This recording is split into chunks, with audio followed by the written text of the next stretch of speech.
What's good? What's good? What's good, family? It's your boy, the Wallstreet Trapper, and welcome to another episode of Trappin Tuesday. Let's go, man. All right, man. So we got an amazing episode this week. But before we get into that, we just want to tell y'all, thank y'all. You know, without y'all, there is no us. Y'all give us purpose, y'all give us meaning, y'all give us fulfillment.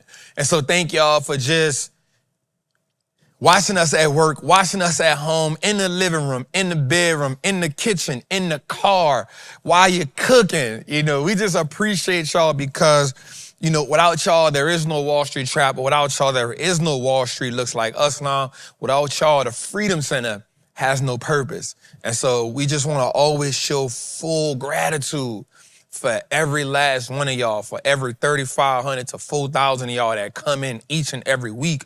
You know, y'all help us grow, y'all help us be better, y'all help us walk into purpose. And so for that, we just want to tell y'all, thank y'all, thank y'all, thank y'all. Let's go, y'all. All right, man, so I want to start off this week with something in this type of nature, in this type of form. It's markets like this that'll beat up a new trader. It's markets like this that will beat up a arrogant trader. It's markets like this that will beat up a egotistical trader. It's markets like this that will put doubt or fear in someone who is looking to approach this game. We talking about choppy waters, y'all. We talking about choppy waters, y'all. And when I think about choppy waters, you really have to know who you are, not just as a trader, not just as an investor, but in life. And I always say that trading is the epitome, it's the pinnacle of personal development, because it allows you to identify who you are. It allows you to identify your strengths and your weaknesses. But the real issue is some of us disregard the signs because we don't like to get told the truth. And I want to give you a comparison right here, because sometimes we can get some instructions that go completely against not what we believe, but what we are comfortable with. That's it right there, right? Like we can get some instructions that go against not what we believe, because the instructions actually align with what we believe, but the instructions misalign with our comfort. And when something misaligns with our comfort, it gets really hard for us to move forward. Because we can know something is good for us, but because it disrupts because it disrupts the comfort, it actually disrupts our ability to obey. Okay? And so I think about you being an investor, you being a trader, when you doing the research and you doing the homework and you doing the studying and you watching everything that's necessary. But what happens when you throw your nets out and you come up empty? Yep.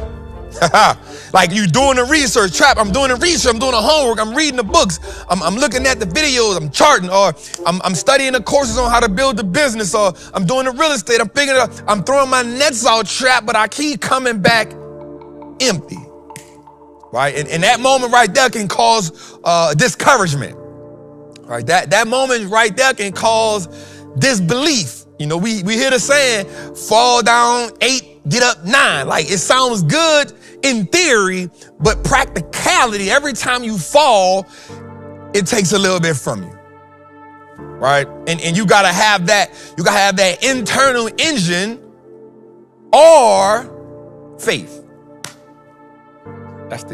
So faith becomes the foundation, because it is the substance. You know the rest. All right? And so when we think about substance is the foundation of what we need to move forward. Now I know, Trap, I'm trying to walk you through here. I want to paint a picture for you, because when I get here, I'm gonna anchor it down to you, right? I'm gonna anchor us there, because this is gonna be essential for our development. So walk with me here, right? So every day you do everything that's necessary, but you still come up empty-handed. Now, what I want you to think about that is, you may be coming up empty-handed in product, but you're not coming up empty-handed in development. See, a lot of times we have our eye only focuses on the physical outcome because it's tangible. That's how we feed the ego, right? But it's hard for us to look at the intangible when that's truly the thing that lasts a lifetime. Okay, right? Because the intangible is what you build on internally. The outside is what comes and goes. And so if we based ourselves, if we based our progress, or if we base our development on only what we see in the product, then we miss the byproduct of what's built internally. All right, let me go a little further with that, right? I want to paint the picture, because a lot of times what happens is we lose our greatness because it didn't show up overnight, right? We lose that, right? And I think about some of the great people of our time, like, what if Malcolm X never would have went to prison? We would have got stuck with Detroit Red. All right? Think about that. Right? No matter how we feel about it, because there's so many stories, but what if Rosa never would have said, I'm tired, I don't feel like getting up? All right? Yeah. So we lose ourselves sometimes in what we don't see, and not realizing that, let me make sure I phrase this right. Right? We lose ourselves in the expectations that we don't get, not realizing that there's something that's being built in us when we don't get what we expect that actually lasts longer. Right? That's the development. So let me show this to you. Let me work with you on this, because now I want to have the first aha moment with you. I know I ain't hooping and hollering. I know, but I think this practicality right here. Watch this. There's a group of fishermen who are generational fishermen. Right? There's a group of fishermen who are generational fishermen, meaning their grandfather probably had the business, their father had the business, and they actually inherited the skill from the previous men before them. Right? And so they all out fishing one night, all night, during the storm, choppy waters. I know the boat, I know the net, I went out at the perfect time, and I didn't get no fish. Right? And to their eyesight, a man walks up and says, hey, watch what he says here. John 21:6 says, he says, hey, cast your net on the other side. Uh-oh. On the other side. Now, when we think about it, I've been fishing my whole life. We inherited this. This is a business that has not only fed me, but it's fed my family for our whole life. Clearly, you don't know what you're talking about. Right? Clearly, you don't know what you're talking about. Because whether I cast them, now here's the one thing that tells us. For them to be told to cast a net on the other side, or let me be frank, on the right side, that means I'm not trying to misinterpret nothing, but that tells us that they probably had been having their nets on what side? The left. Because he specifically says, hey, cast them on the right side. All right, so that tells me that, just, again, not me trying to misinterpret nothing or put my own rules on it, but just logically, he specified right side, So that means you probably was on the left side, right? And you probably was on the left side because repetition told you this is where they be at. Repetition says, hey, we're going to come out at 2 o'clock in the morning, everything, and we're going to cast our net on the left side. We always go to the side, watch me here, we always go to the thing that rewards us the most. Right? We always go to the thing that rewards us the most. Why? Because it's human nature to go where I've been rewarded. And what they say, I'm going to keep on going to the well until the well run what? Dry. All right, so I'm going to get up in the morning at 2 o'clock. We're going to get rest. I'm going to follow the routine. We're going to take the net. We're going to all throw them on the left side. That's what we're going to do. So when you come tell me, hey, check this out. Do me a favor right quick. Go to the other side. Go to the right side. I'm going to look at you like you crazy. I've been doing this. You got slippers on. You clearly don't know what you got slippers on, partner. You clearly don't know, like, what, you don't even look like a fisherman. Right? Now, the thing I like about the book is we get to see the same story told from a few different people. Now, just hear me here. There's another rendition in it where Luke says he told them, cast out into the deep, which means go get uncomfortable because you playing in shallow water. All right, so we got two things here. We got two references here. First reference is you on the left side. That's comfortable. The next reference is, now think about it, Luke is a pediatrician, right? So that means he's more what? Detailed. Right, because doctors are detailed. They like all the details. So that means, so when Luke says, hey, go into the deep end, that truly tells us that Peter and the crew were in a specific area where they knew the fish was, but going deep means they had to go in uncharted waters. All right, Trap, what the hell are you saying? Because I ain't no fisherman, Trap. That don't got nothing to do with me. All right, here's what I'm telling you. Empty nets don't mean you in the wrong spot. Okay, all right? Empty nets don't mean you in the wrong spot, right? Sometimes you just got to go to the other side. Sometimes you just got to go a little deeper than what you're going, right? I'm still in the same spot. I'm still in the same vicinity, which means I'm close to greatness, which means I'm close to success, which means I'm close to being able to feed my family for a lifetime. I just got to make a minor adjustment.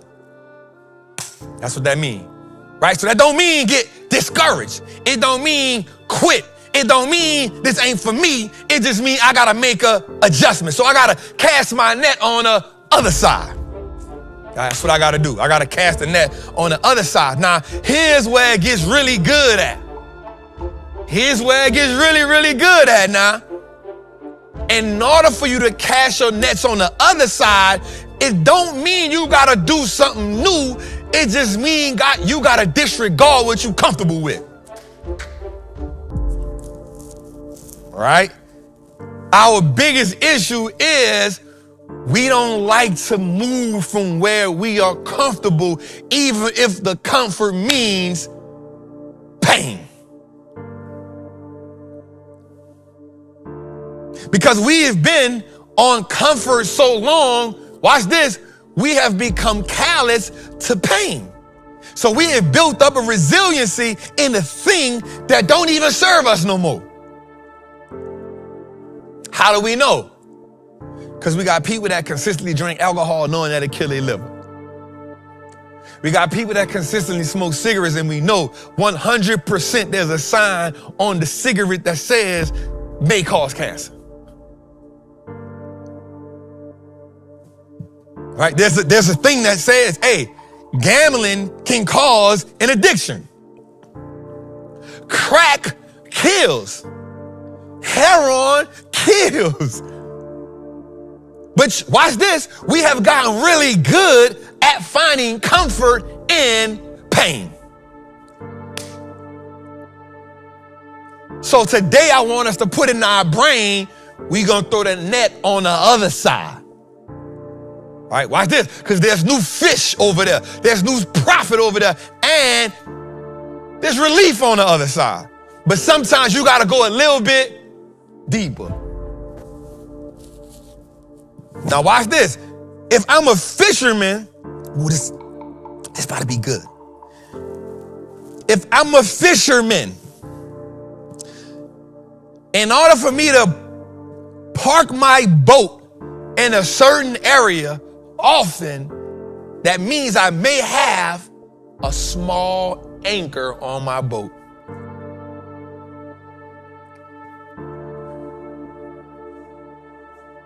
Right? Because I don't want the choppy water to move the boat. I don't want to be swayed from my comfort, so I anchor myself in the place that is not rewarding me, but I anchor myself in the place that causes comfort and pain all at once. So I'm saying, in order for you to cast your net on the other side and go a little deeper, sometimes you got to pull the anchor up so that you can go where you got to go. Right? Pull the anchor up. So tonight, I do want you to cast your net on the other side. Tonight, I do want you to go a little deeper, but I want you to have the wherewithal to say, hey, bro, in order for me to really make the progress I got to make, I got to pull the anchor up.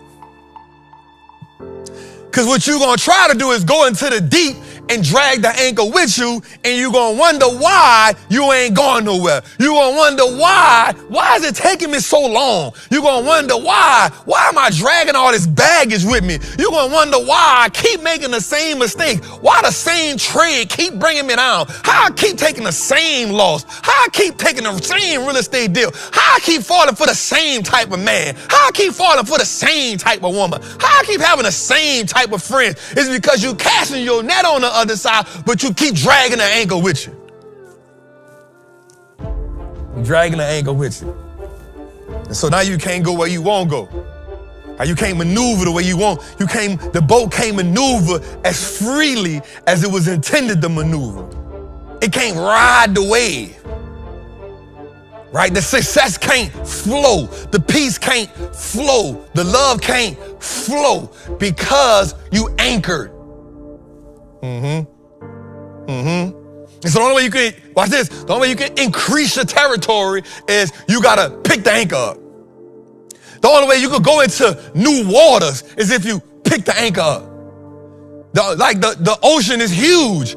The sea is huge, but because you're stuck in comfort, you keep saying the same thing over and over again, and you keep telling yourself, it's me, it ain't you, it's the anchor. It's the anchor. And the anchor is actually doing its job. The anchor is designed to hold you down. Now there's different type of anchors now. Now this way it get real deep at. There's certain anchors that fall on the surface and it stop.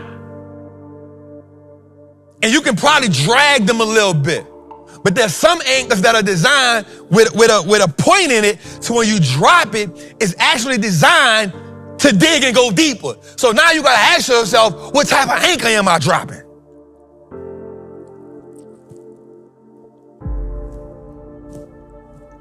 What type of anchor am I dropping?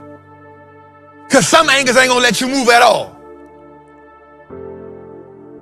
So now you gotta make a decision. Watch this. Do I pull the anchor up or do I just cut it loose? Now here's the dope part about that. If you pull it up, there's a tendency for you to drop it again. But if you cut it loose, you gotta go where it's gonna take. You're gonna go wherever the boat intended to go at. Do I pull it up and then because here's the thing about pulling it up, when things get real, we go back to our default system, and our default system is gonna anchor us somewhere else. But if we cut it, if we break it, then we get free from it. So tonight, I'm gonna tell you, man, look, cast your nets on the other side. Go into the deep end, but cut the anchor this time. Because when you cut the anchor, now you can learn everything you need to learn and not anchor yourself to the pain, not anchor yourself to the mistakes, not anchor yourself to the losses, not anchor yourself to the red candles, not anchor yourself to the bad relationship, not anchor yourself to the financial trauma. You can experience it, you can learn what you gotta learn from it, and then you can keep going. So you can keep casting your net, so you can keep going deeper, so you can keep discovering new territory, so you can keep increasing your capacity, so you can keep showing people behind you what it's like to be free, what it's like to be prosperous, what it's like to be wealthy. It's your boy, the Wallstreet Trapper, episode 180. We here, y'all. Let's go. Let's go. Let's go. Let's go, let's go, let's go, let's go. How we feel? Man, hey, look, that's the way I come back to. I like that right there. Come on, man. That's what we doing tonight, man. Oh, we got the crowd hype on this one, man. Let's go, man. What we doing? How we feeling? Oh, man. How you feeling? Man, I feel good, bro. Bruh, that's what I'm talking about right there, man. Everybody, y'all need to get these likes up for real for this right here. Get the likes up, man. Get these likes up for real, man. This is good. Oh, that was good. Man, how we feeling, man? Let's talk about people right quick, man. I gotta take the glasses off for this. Shazam X was good. KT Tactical was good. Clarence Dials was good. Nappy was good. KB Mississippi was good. Eli 100 was good. Langston 2 Live was good. Gutter CEO was good, bro. Grad was good, family. Paul Bricks, I see you. Shazam X, I see you. Pascal, what's up, family? George, can we turn the air down? And this is dead right here. I want y'all to know it.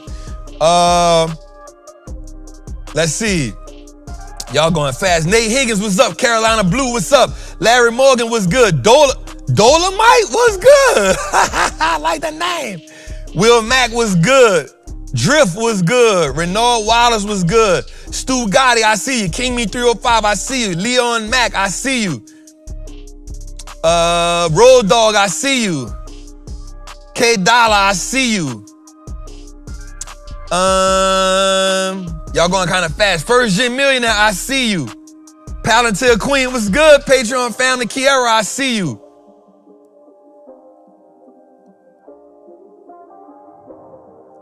Freddie Cruz, I see you. Clarissa Williams, I see you. T Bacon, I see you. But y'all going fast, dog. Dot, I see you. Okay. Shockwave, I see you. Diamond Reed, I see you. I'm trying to get y'all because I'm about to be like, he called the same people every time. Shelly Booker, I see you. Chopper Fellas, I see you. K Scott, I see you. Vaughn S007, I see you. Reek 1313, I see you, family. Tamara Buchanan, I see you. Square Biz, I see you. Sammy 901, I see you. Lee, I see you. Gabriel Parks, I see you. T Duffel, I see you. King Greatness, I think that's what it said with all the apes just now. I see you, family. Yes, sir. All right, I'm gonna call some more out as we go, man. Can you see me, Trap? I see you, but your name went by too fast, you heard me? Easy Trap, and I see you, family. There we go, 345 Tank, I see you. Can you see me, Trap? Jay Simmons, I see you, family. Let's go, let's go. Ricky 565, I see you. Marcus Watson, I see you. Thank you for the super chat, family. All right, let's get to it, man. We got a good show tonight, man. Man, we got a good show tonight. I'll call some more y'all out during the rest of the show, y'all. Don't trip, you hear me? We got a good show tonight, man. How you feel, Jose? You was gone for a week, dog. Gone for a week. Shout out to the squad. The squad held us down last week. Yeah. How you feel? How you feel, bro? How you feel? Dog, after traveling to London and then Marrakesh. Shout out to Marrakesh. You know what I'm saying? That was definitely a different Shout out to my guy, Pastor Philip Mitchell. Yeah, 7,000 people. I love him. I appreciate that energy. Yes, sir. Yeah. You know what's different though, Marrakesh, right? You drive up in a taxi, you go to a spot, then you gotta walk a mile through the city. Yeah. To get to your spot. Well, you need that walk. No, I need to walk, yes, but I'm on my head, you know, my head was on swivel. I'm like, why your head on a swivel, Jose? Bro, I'm from DC, bro. You always gotta be. No, you know, I was not a thug, but I'm a watcher. Bro. You way out the country. What's your head on a swivel for, Jose? Hey, bro, they try to get at it. Get at who? Anything. Tourists. Oh, you stand out like a sore thumb out that joint. So head on a swivel, but it was a beautiful place. You know what I'm saying? Yo, I was just telling Rob, man, they got cats everywhere. I ain't no animal person. Cats? Cats everywhere. I'm talking about coming out the kitchen, just roaming. Like they said something like they're spiritual or what have you. So I don't know about the cats being spiritual. But other than that, though, it was really dope, man, to be out there. West Fury, one. I think it's like that when I was in Italy. I did a lot of walking in Italy. Yeah. Yeah, man. So I took a trip this weekend, man. I ain't even tell nobody. I found out through the grapevine. Boy, I texted you. But. Yeah, I ain't tell nobody until I was like already in it.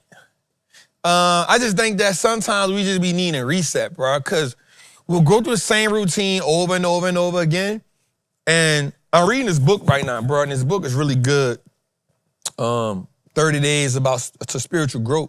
And, you know, it's just, man, I just think that as you grow, as you develop, bro, I think it's human nature sometimes to focus on the stuff that's not going the way you wanted to go, right? And it's not a man or a woman thing. I just think it's human nature. You have a tendency to focus on the things that's not going the way you wanted to go, and then in your brain, you put yourself in this fight or flight mode to not get, make sure I say this right. You put yourself in fight or flight mode to avoid a scenario that you made up in your head. Yep. Right? You put yourself in fight or flight mode based on the worst case scenario that 8 out of 10 times does not happen. Yep. Right? And so because you do that, you become a dweller, and now you stay there, you live there. And so what I saw myself doing over the last, 45 days, I couldn't get a couple ideas out of my head. And for some reason, I kept getting worst case scenario. And I was like, bro, why? And I'm not a worst case scenario person. Right. So I'm wondering, why am I having worst case? Why I'm having a huge case of worst case scenario-itis over here? I said, I know what it is. My days have become so routine. I need a pattern disruption. Right? And one thing I like talking to my therapist about, she be like, bro, I love the fact that you are so self-aware. Self-aware, yeah. I'm like, because we don't have the luxury of putting ourselves in these scenarios that weigh us down. Right? And so, man, I read my word a lot, man, and I realize something. And I'm gonna tell you when this always happened to me. This always happens to me when I'm about to break through something. Yep. It always happens to me when I'm about to break. Like I sat back and thought about, I said, yo, every time I get in this space, something good about to happen. And this is what happens. And I'm not about to say the devil does it and all that, because I don't give the enemy that much credit. Right? But I just think that I always use this scenario when I think about Menace to Society. Right? At the end of Menace to Society, when Cain decided to go to Baltimore, when he said, you know what, I'm gonna come with you to Atlanta, he get wet up. Right? And I've seen that happen to so many people in my life. When you finally make the decision to, bro, I'm gonna tell you something. I remember when I first moved to Atlanta in 2016. Bro, that was probably the scariest 3 days of my life. I just knew for a fact something was about to happen. Something was about that. The other shoe gonna drop. Because I made the decision to move to Atlanta, bro. And I remember trying to be around as many people as I could that I felt was safe, because I was like, bro, something is about to happen. Something is about to happen. Like I couldn't sleep at night. And I was like, bro, why is that, bro? And so anyway, I said, you know what? I need a pattern disrupt. I need a pattern interruption right here. right? Because what happens is your house starts to cave in, the work starts to cave in, everything starts to sound the same, and you can't get out of it, right? You trying to pray, like I'm praying, and they're like, I'm like, wait, what is going on here? Yep. So I disrupted. I went, boom, and I'm gonna tell you something. So I went to Aruba. I love going to Aruba, bro. It's a quick flight, it's 3.5 hours. All right, it's a certain place I stay at when I go there, and it just does me so much justice, bro. You know what my spot is? Not Aruba, but Orlando, Florida. Orlando. I mean, that's just nostalgic for me as a kid. You know what I'm saying? I like it. I get sleep, I get peace, you know what I'm saying? But yeah. I like it. Yeah, that's Yeah, man. So I just went there, man, and bruh. So I always do the same thing where I go out, I stay with the doors open so I can hear the beach, bruh. You hear the way you hear the waves, the wind beating on the waves. And bro, when I say I didn't do nothing, all I did was read my word, read my book, and I studied some charts a little bit, but not even that much, maybe like 45 minutes. I went through like 2-3 charts, got through it, and I just relaxed, bro. Like, did you get in the water? Huh? You get in the water? I walked in it. Oh, okay. I walked in it. I just got up. I know how to fish. I mean, I know how to swim. I just wanted to relax. Bro, I got up in the morning, bro. I got me a massage both days. Got the little pampering. You got your toes done? For sure. The only reason I asked you, I went to the doctor yesterday and I had to take my sock off, and my left foot, my toe wasn't looking too good. I got a little bit embarrassed. I need a pedicure. I was like, I'm sorry. I'm sorry. He back, y'all. Yeah, he back. He back. Shout out to the dudes with the ugly toes. You know what I'm saying? Shout out to y'all. He back. Salute. He back, y'all. So I went there, man, and yeah, man. Now here's the crazy thing, bro. Like, this one I knew. So you need pattern interruptions that help you. Right? And no matter what it is, you may not be Aruba for you. Like you said, you might go to Orlando, but you gotta break your environment. You gotta break, because your environment becomes, what's the word I want to use here? Mundane. Right? And then the repetition is you being anchored to that, and you wonder like, damn, why am I getting I'm doing, but what happens, you start feeding into this feedback loop starts to happen. And the craziest thing happened to me. So I was supposed to come back last night, but they had a bomb threat. A JetBlue flight from Boston. I don't want to say what I won't say. A JetBlue flight from Boston comes there. I get to the airport early. So when I'm out the country, I'm a 2-hour early type of person. Yeah, that's me regardless. Right? So I get to the airport early, my flight was supposed to leave at 11. Got to the airport like 9. They had a delay. So they said, hey, it's a security issue. We are holding all flights for the next 2 hours. Right? So nobody ain't tripping. You're like, all right. Now, Jose, they don't have a VIP lounge. Oh, see, that's what hurt my heart. Yes, there's no VIP lounge. I live in the lounge. So you're just chilling. So I went and ate some Caribbean food or whatever. I'm chilling. So now we at 12 o'clock. 1 o'clock. In the morning? No, in the evening. Oh, okay. So like, hey, now I keep getting an alert that, okay, your flight been pushed back an hour. So now I'm at 2 o'clock. Flight get pushed back another hour. So now I'm like, all right, like, hey, what's up? I'm not even mad. I'm just like, bro, I've been here since 9. Right. we at 3 o'clock now. Yeah. I'm not eating nothing Caribbean else. Space. I'm not eating nothing else. Right. So they said, hey, listen. Then they tell us, hey, we had a bomb threat. So we canceling all flights. Cancel. I'm like, cool. Another day in paradise. Thank you, God. You so cold-blooded. Wait, you stayed at the airport or you went back? Oh, I went back to my spot, which was 35 minutes away. I'm straight. Listen, I'm okay. That's what freedom looked like, bro. I'm like, bro, I'm not tripping, bro. Now, here's the thing that didn't get me. So people are upset. They upset. They ain't got that type of freedom. No. It ain't about that. Watch what I'm about to tell you here. The people just told us it was a bomb threat.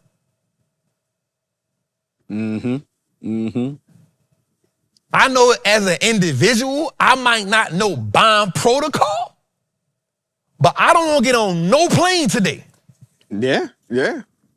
No, I'm joking, but that's real. Like, No, just being, your safety is more important. I don't know bomb protocol. But here's what I do know. It's a small airport. They don't got that many planes going out. But I do know if it's bomb protocol, that means you got to go check all the planes. I'm okay with you telling me everything canceled. That ain't about freedom. That's about safety. That definitely is. Yeah. That's about safety. I don't care if it's a prank or not. Hey, tell it out. I can't come to work tomorrow. Take it up with the people in Aruba. It's a bomb protocol. Right? So one of the guys hit me, and I didn't know that many people. I never know that many people know me. So one of the dudes hit me, he was like, say, Trap. He said, hey, bro, that's some rich nigga shit right there. You ain't even tripping. I said, nah, bro. I trust God. Yeah. If the people just told us bomb protocol, why would I want to get on a plane that just had a bomb threat? Let me go back to my hotel. Now, I can see if you're saying like, damn, bro, you ain't got a suite again for another day. You went paid $2,200 for one day. I'm not mad at you saying that. Yeah. Right? Yeah, I get that. 35 minutes away. You right. That's what I'm saying. Let's make sure we get that. Yeah, so now if you say that, I'm like, all right, I ain't tripping. I like what I like. Yeah. Like, I done stayed Work hard. I done stayed in my share of Motel 8s, Red Roof Inns. Yep. I done stayed in my share of them. La Quintas. The La Quinta when it was the, come on. I done stayed in my fair share. Don't get mad at me. Right? I'm like, nah, bro, like, I'm straight. So I go back. And so Steve hit me and Steve says, hey, bro, man, we can't have Trappin Tuesday tomorrow. I said, they'll be all right. He said, man, that ain't the trap. I know. I said, hey. Pattern interrupt. They be all right. Pattern be all right, bro. It's okay. That's a blessing. Like, I remember I was on the plane, they said the alternator or something fell out. I was like, I'm like, nah, get me off. Bro, fix that. Fix that. Yeah, they can fix it. Just give me another plane, whatever. Man, I'm good, bro. And so that was the thing. So when I got back here, so I'm telling you something I made up in my mind. When I was out there, I said, hey, bro, there's some things that's not going. Watch this. There's some things that's not going the way I need them to go, but I have the power, watch this, to make the adjustment. Here's where it got deeper when I told myself, I said, Trap, but here's what you got to realize. You really got to be willing to lean not on your own understanding, bro. And your biggest problem is you want to try to fix it all, not realizing that some of the lessons, watch this here, bro, some of the lessons that you going to go through are not designed for you to succeed at. Yep. Sean, they missed it. They missed it, Sean. Sean, they missed it. They missed it. They missed it. They missed it. Some of the things that you gonna go through are not designed for you to succeed at. It's designed for you to get the lesson so that what's ahead of you, you can be prepared for. Our biggest problem, let me rephrase that. My biggest problem, because I know y'all ain't like that. That's definitely not y'all. But my biggest problem is I want to control it so I can succeed at it, not realizing that I don't got to control it. And if I don't succeed in this moment, it's not failure, it's preparation. It's not failure, it's fortifying me for the future. So good. Right? My problem is I was looking at stuff that's not going the way I want to as failure. And so because I was looking at stuff that was not going the way I wanted to as failure, it was sending me through this feedback loop that was giving me worst case scenarios. So now I'm beating myself up with the worst case scenario and I can't see, watch this, the enlightenment in the thing. Okay, this is why it's not going this way. That's perfectly fine. What am I learning from it so that I can be fortified for the future? Okay, cool. That's not failure because here's what we do know. Quit ain't in you.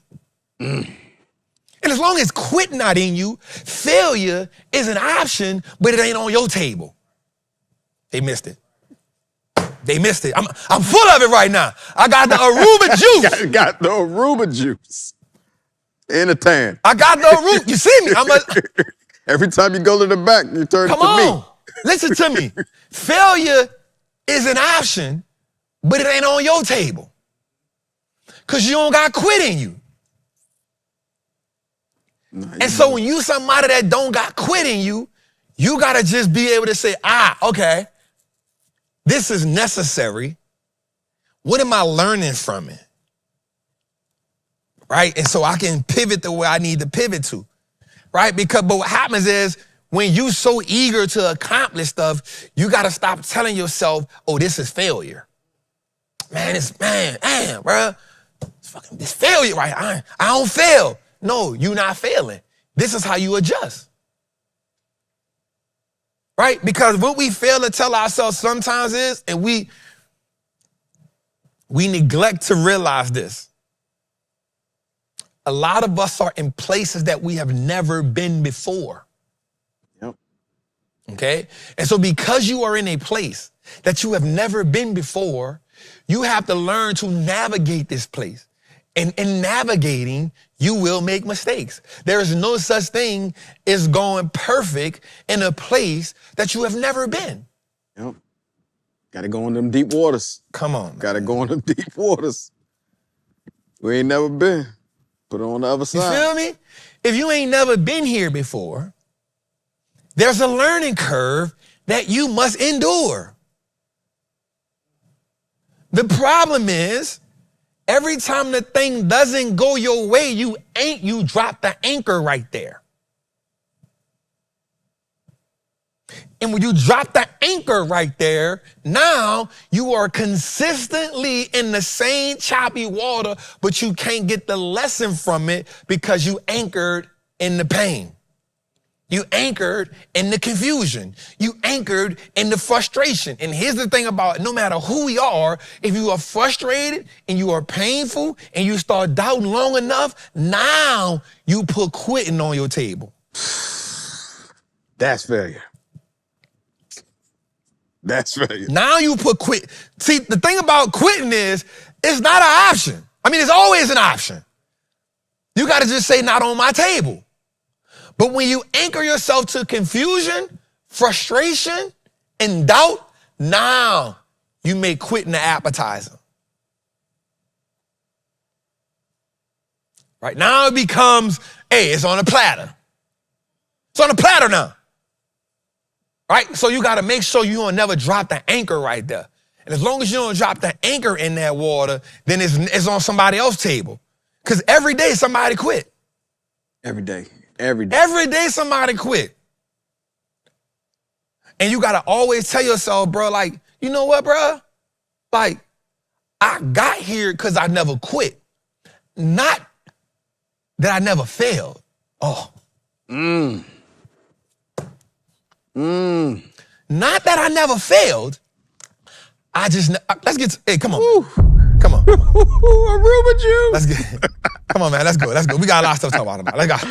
Well, we're actually, speaking of that, what we got to talk about today? All right, man. We got a lot to talk about tonight, man. We got, we have some AI stuff to talk about. We have some Bitcoin. I ran across some information about Bitcoin that kind of, it was interesting. I don't know if it's true, I don't know if it's false, but it's interesting. And I want to definitely dig into that. We have some political stuff to talk about as far as the debt, the national debt. We got these rich folks trying to go to Mars. You know how that go. They always trying to go somewhere else and cause havoc somewhere else. They're too complacent. We need to go to the next frontier. Man. Colonizers doing colonizer shit. All right, let's get to it, man. Let's get to our mantra. Let's get to our mantra, man. That was good, huh? It say failure is an option. It's just not on my table. Golly. That was good, yeah. Golly. That was good, yeah. That might be the Aruba coconut water I drunk. All right, let's get it, man. I am a certified Wallstreet Trapper. I'm confident in my ability to make great investments. The stock market is a machine that prints money, and I'm more than capable of operating this machine. Not only will I free myself, but my family will eat for a lifetime based on the information I apply today. I'm a money maker and a wealth builder. Today, I break all the chains that anchor me to that poverty mindset. My ancestors will smile now because I've turned our last name into an asset. My family's purchasing power will increase indefinitely. Today, I make the declaration that no longer will I be a slave to money, no longer will a generation behind me inherit lack, no longer will I submit to settle my time for money. I am the first generation millionaire. I am the architect of my family's legacy. I am a certified Wall Street Trapper, and Wall Street looks like us now. Let's go, y'all.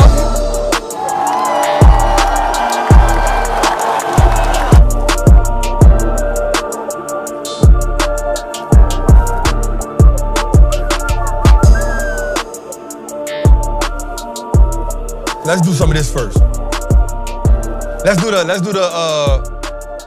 the Black History Month on the big screen first. All right, before we get into Trap on the Charts,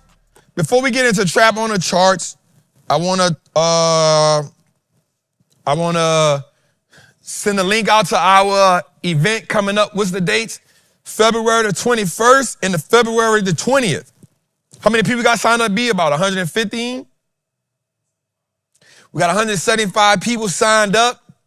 You know, it's free. We not tripping, but Black History on the big screen, man. Do me a favor, y'all.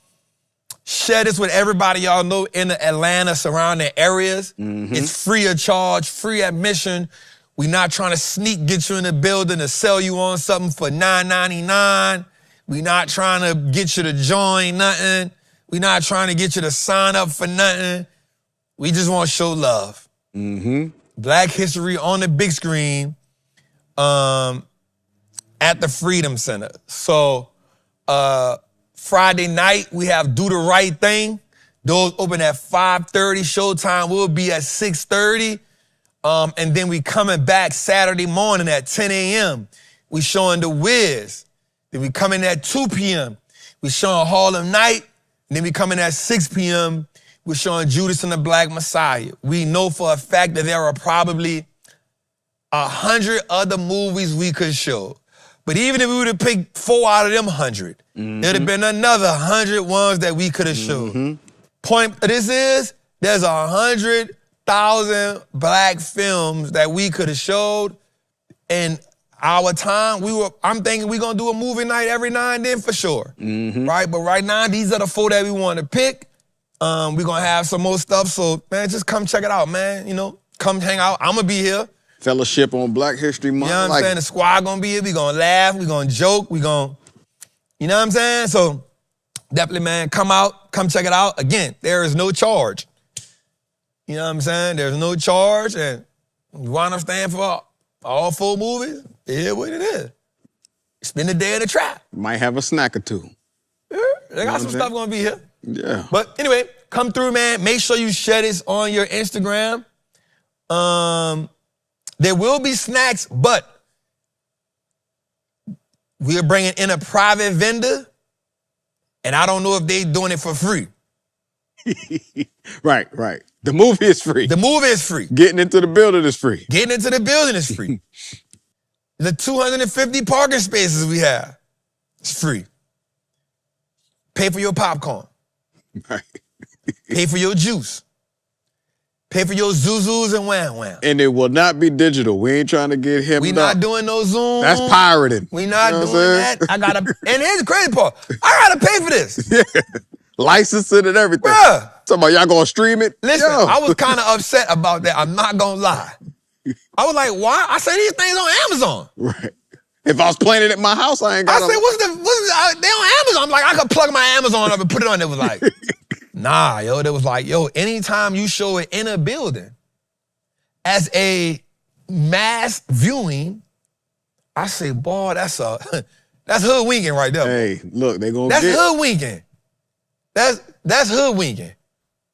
It's free on, I pay for it on Amazon. I pay for it on Netflix, but because I'm like, bro, I got Amazon. I can plug my account up. Right. HDMI, run it. Come on, I can just act like I'm watching it myself. I just want to see it on the screen. Right, we ain't had to tell y'all people I ain't had to tell y'all. But because I'm a God-fearing man. Mm-hmm. Upstanding gentleman. Upstanding. Mm-hmm. Right? Citizen. I pay my taxes. More than my fair share. When I pay my taxes, somebody gets Social Security. Would you say, B? Bernard say everything on the food menu is $1 an item. And I don't get none of that. Let me just, that nigga trying to sneak in. You know, people start doing this. If 350 people show up at $1. They start counting. You know how they do it. I had Cheetos, You know I how got they do nachos. Oh man, he ain't getting none. He is. They start adding how many people can show up. If 350 people show up and he charging $1, he doing 4 shows. That's that nigga getting. Man, you know what bro? I promise, it ain't that deep. It really ain't. It ain't It's that fellowship. deep. It ain't that deep. Man, if everybody buy a chip, a cold drink, and a popcorn, that's $3. $3 times 350 times 4. Man, he killing it in there. He killing it in there. That's a killing. You know what I can do? No. No,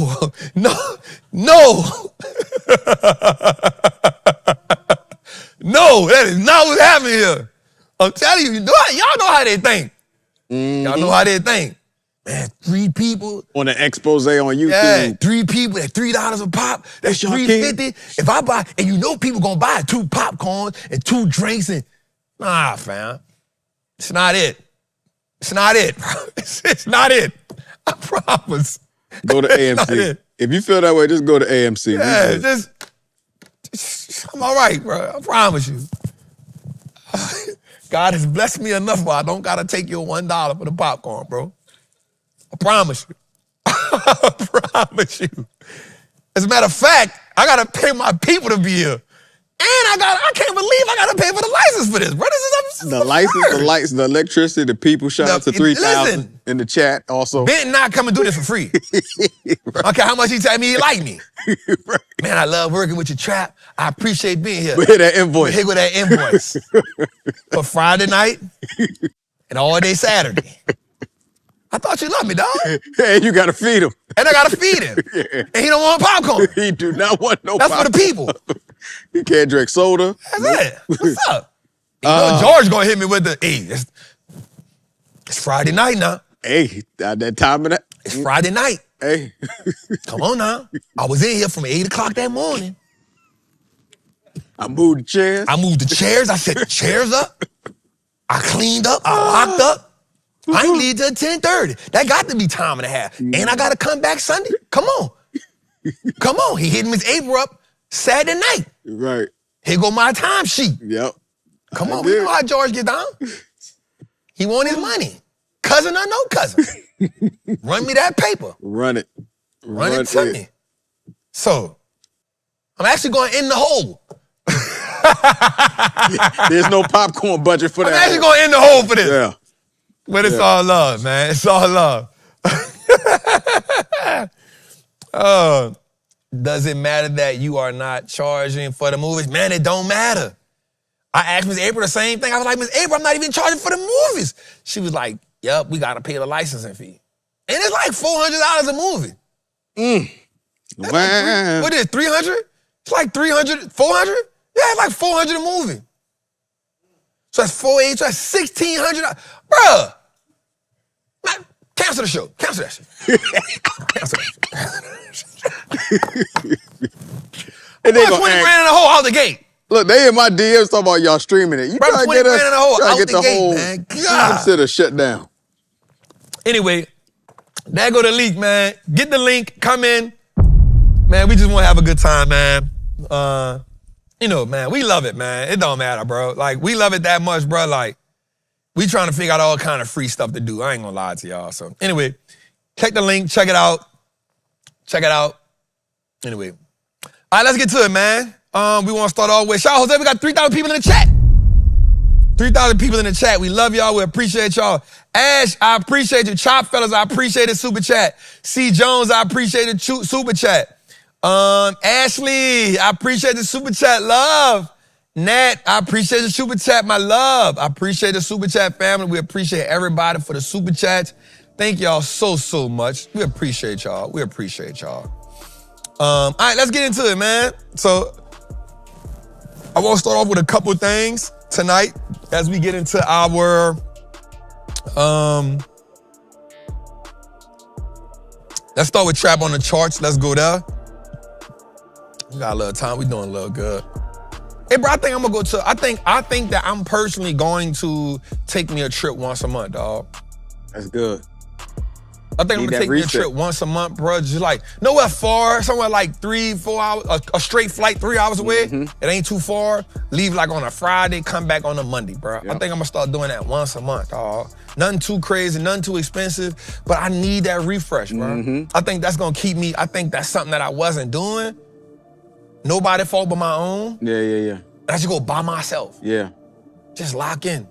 Yeah, that's good. I think I'm gonna do that once a month, bro. Once a month, bro. Yeah, I think I'm gonna yeah. do that. All right, let's get to it, man. So, can y'all see? Can y'all see? All right, they on? They can see? All right, good. So, all right, here we go. I gotta do this for y'all first. I know I gotta do this for y'all first. Damn, I ain't wanna do that. All right, let's go to our dark theme. I know y'all wanna see that. And I had this great idea, man, as I was, let me open this up a little bit more so y'all can see it from the same perspective as me. So I want to show y'all two perspectives here. And don't worry about that 150 day at the bottom. It's something I've been looking at. Jose, let me ask you a question right quick. You see how I'm looking at how I look on the YouTube? Is there a way that we can make the screen bigger?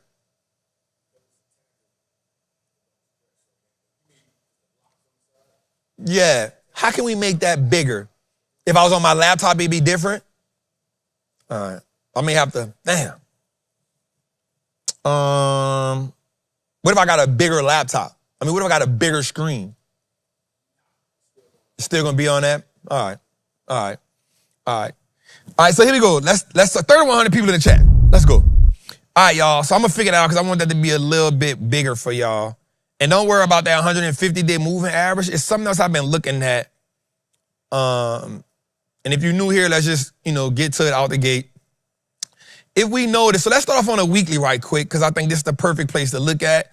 But I want to throw something new in here that you all can see that's going to be real important, right? So here's what I want to look at first and foremost. If we go first and foremost, let's just go here.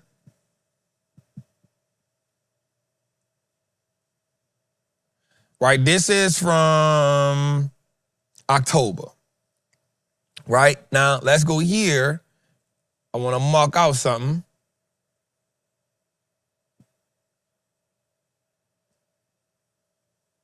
All right, there we go.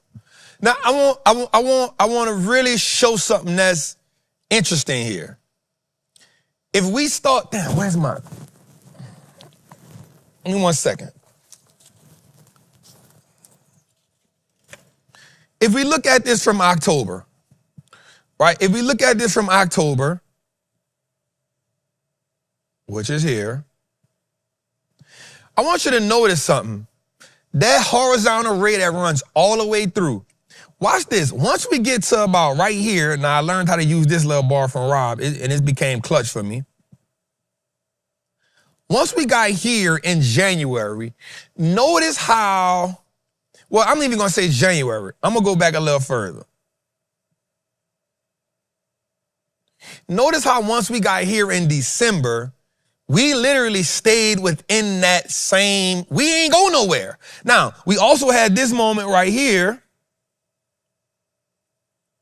Wait.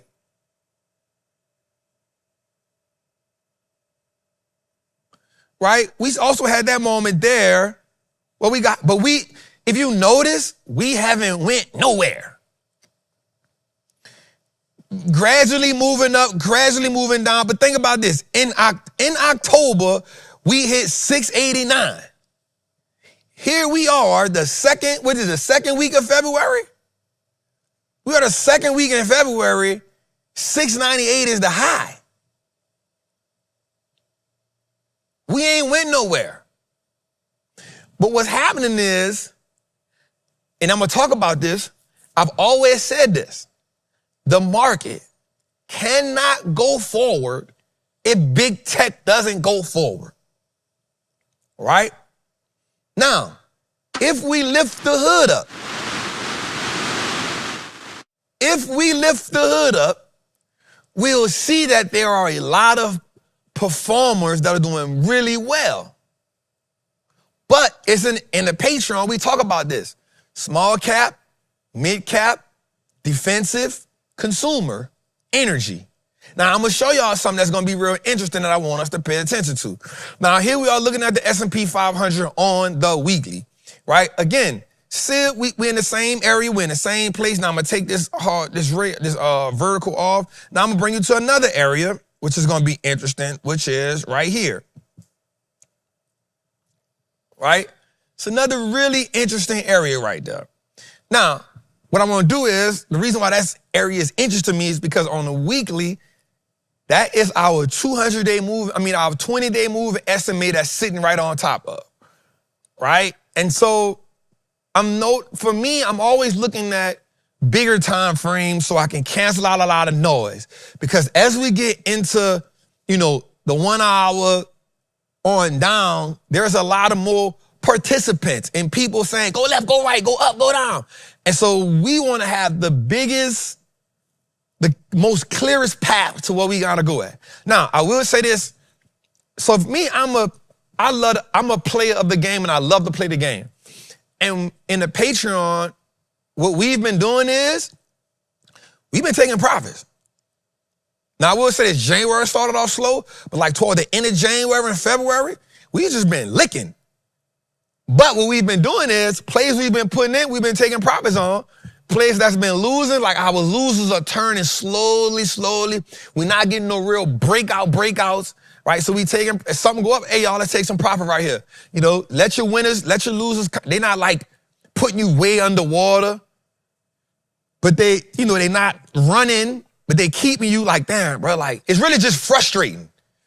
But this is where you have to have the patience in the game. Now, what I will say is, like, if you're a scalper or a day trader, this is probably this is a great market for you. And the reason why I'm gonna say is because you don't need that long for a play. You just need an hour, a little bit, and you in and out. And so what swing traders have to realize is you're not chasing that, right? What you gotta realize is, like, think about this. And this is going to kill a lot of people here. Your strategy and your approach to the market has to be your strategy and your approach to the market, even if it's not your market. Now, here's what I mean by that. If you know you're a swing trader, don't try to go run and be a day trader because you see day traders, oh, I did 200% today. I did 100% today. I did this today. You won't know the strat. That ain't your thing. You're not a scalper. That's not your thing. You're going to put yourself underwater trying to be, watch this, trying to be an instant stratter, trying to be an instant day trader when you know you're a swing trader. So what do you do as a swing trader in this market? You say, okay, there are still a lot of amazing opportunities for me, but I can't be trying to get 80%, 100%. If I get 20, 30%, I'm now looking at it saying, all right, let me take some off the table. Let me let the play finance itself, and I'm good with it. And that's what we've been doing a lot of. It's been, we up, like we in a play AEIS. It did earnings today. I think right now it's up 8,000 after hour. We did 60% in a week.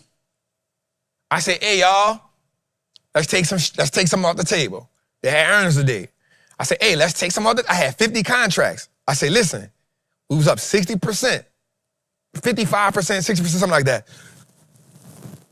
I think I may be up a little bit more than them because like by the time I put it in, it may take like a minute or so, but not that much.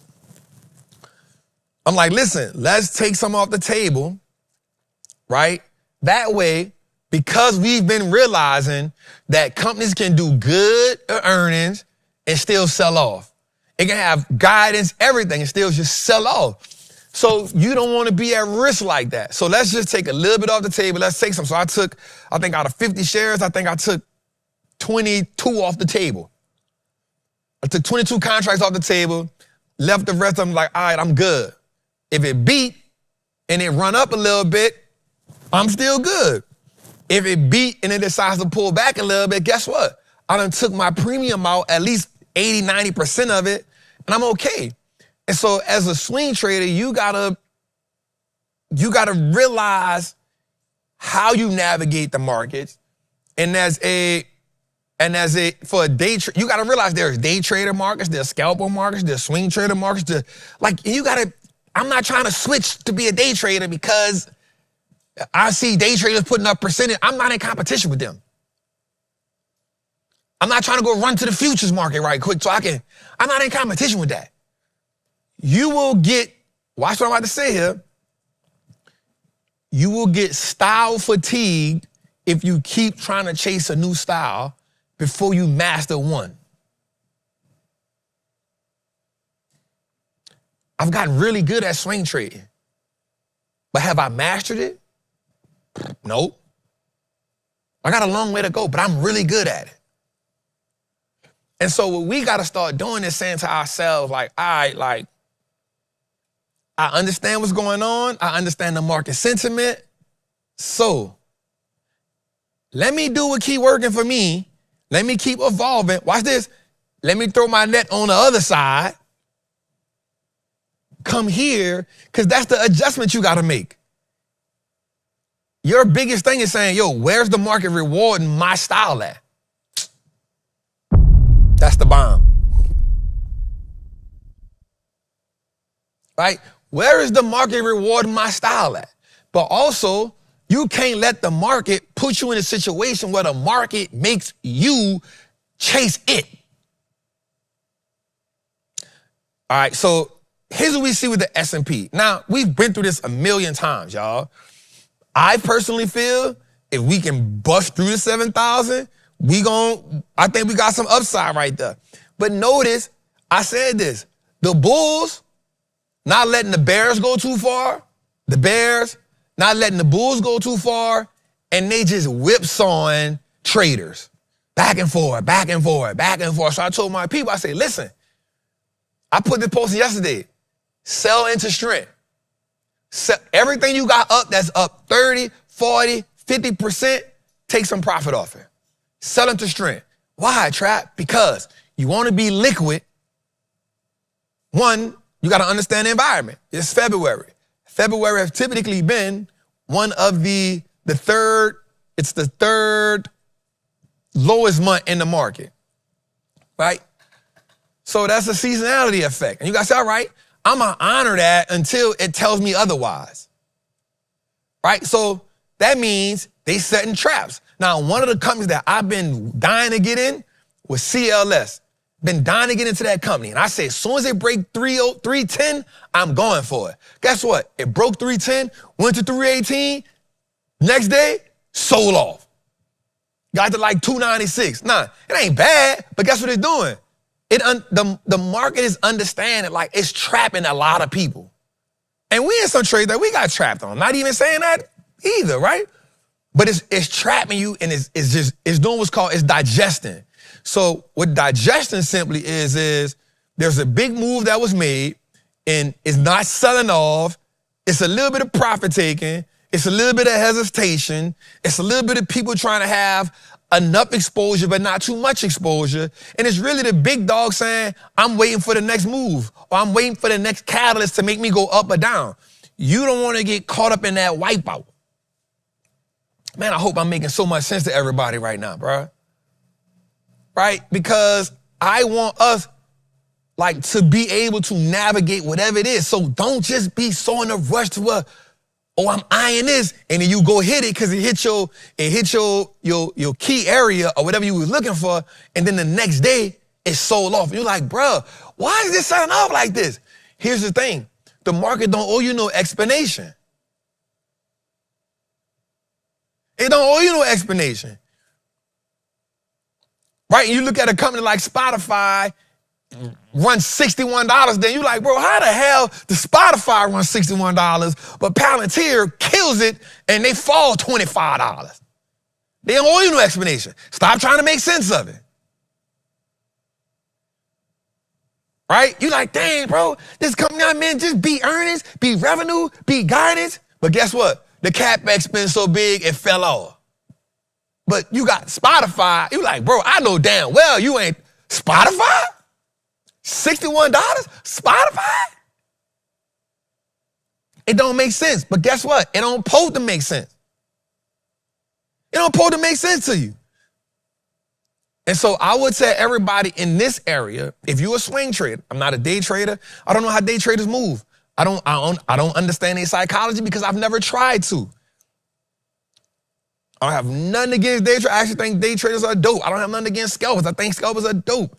I think that everybody that can go get some money out this market, it's a salute because you are of a percentage of people who are bold enough to get in the financial coliseum. Come on, Sean, I know you like that. Financial coliseum. Come on, dog. We want some gladiator shit right here. All right, you bold enough to get in the financial coliseum. It's something that everybody can't do. So, bro, I don't have nothing against none of that. But you also got to know when you step in that coliseum, what you up against. And you up against some big dogs. And I promise you this. I promise you this. They eat inexperience for breakfast. They eat egos for breakfast. They eat greed for breakfast. They eat impatience for breakfast. They eat fear for breakfast. They're going to put pressure on your anxiety. And so you have to have the mental fortitude to understand what's going on, drown out the noise, and play the game. Because here's what I know for a fact. The same people that talk shit to you won't talk shit to you when you win it. So just navigate that space. All right, so if we look at that, now let's go to the daily on the S&P. Am I still up or do I got to do it again? Probably got to do it again. I got it. Tell them it ain't popping up, Jose. The entertainment thing that I got to share, it ain't popping up. There you go. I got it.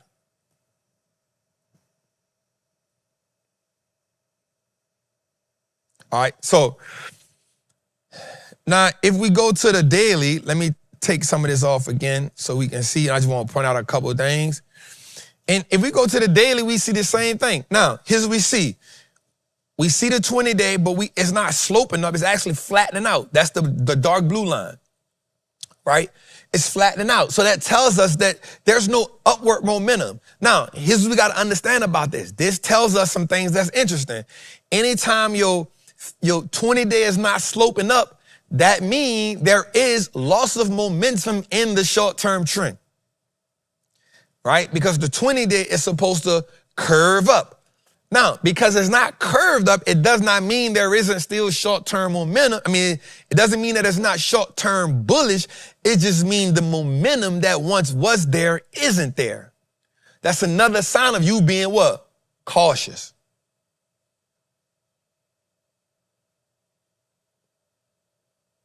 Somebody say, man, us day traders move like y'all do you think, Trap. We basically twins. And I respect that, Ohio trade. Like, that's why I say, like, if you got what it takes to get in this Coliseum Monday through Friday, bruh, salute. Because trading goes against everything that you believe about money.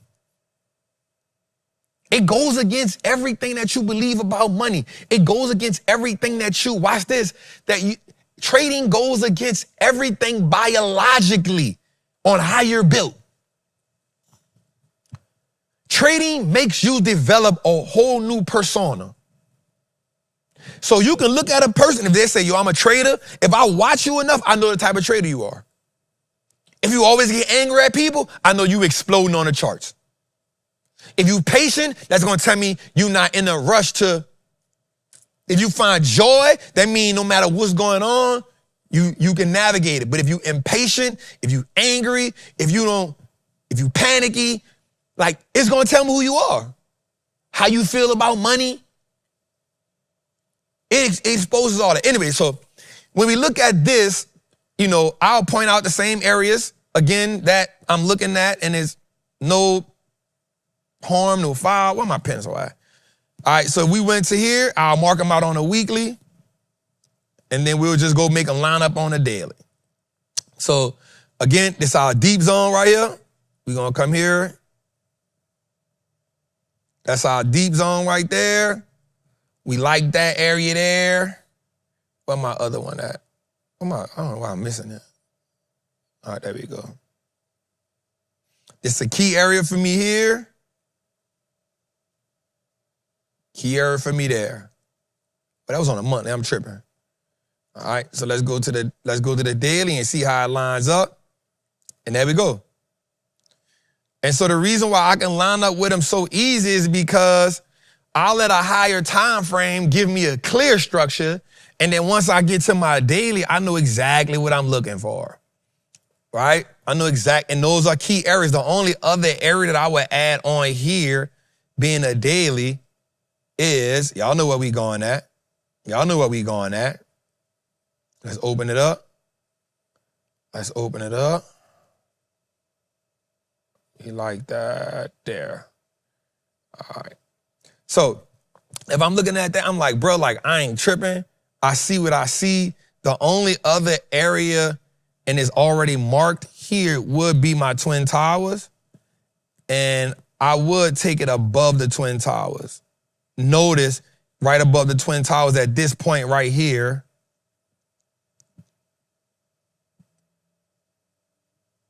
Right?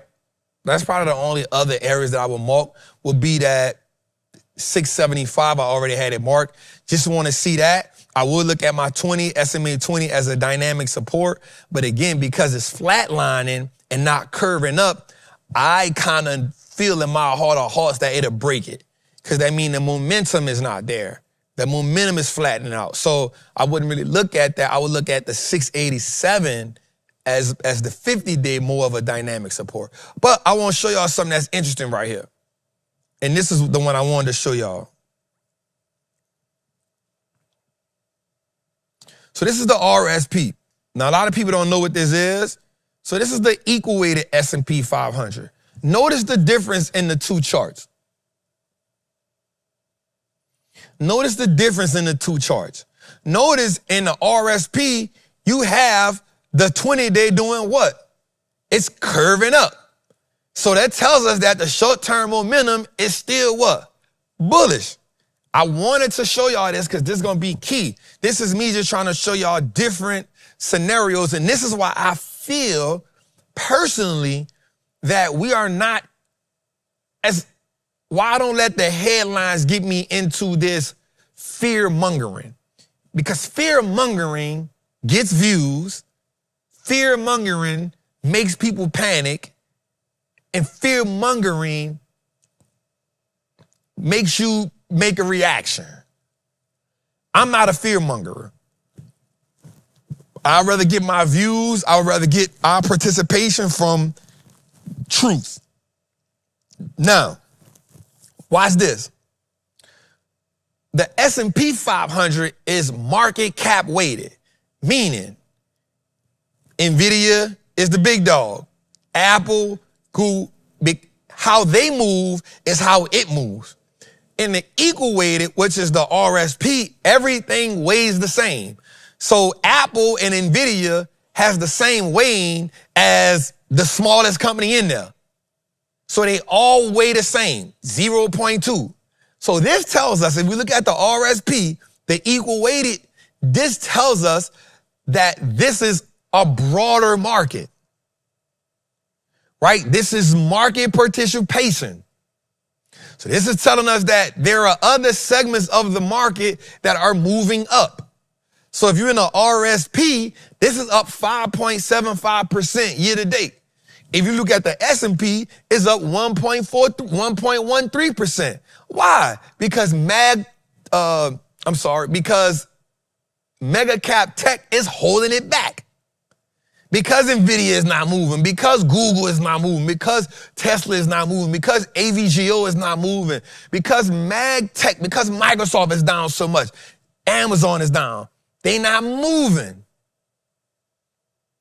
And so because they not moving, you judging the whole market on the S&P and you like, dang, it's a dead market. But if you go here, you'll say, damn, it's February and the RSP is up 5.7, almost 6%.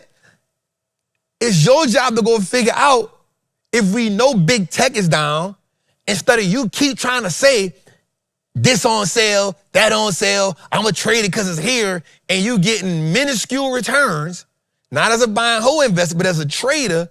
Let me go find out, based off the RSP, the equal weighted ETF, let me go find out where the winner's at so I can then play the winners. Oh my God. Come on, Rob, they don't hear me. I'm trying to give them game right here. We just here to give game. It ain't about being fancy.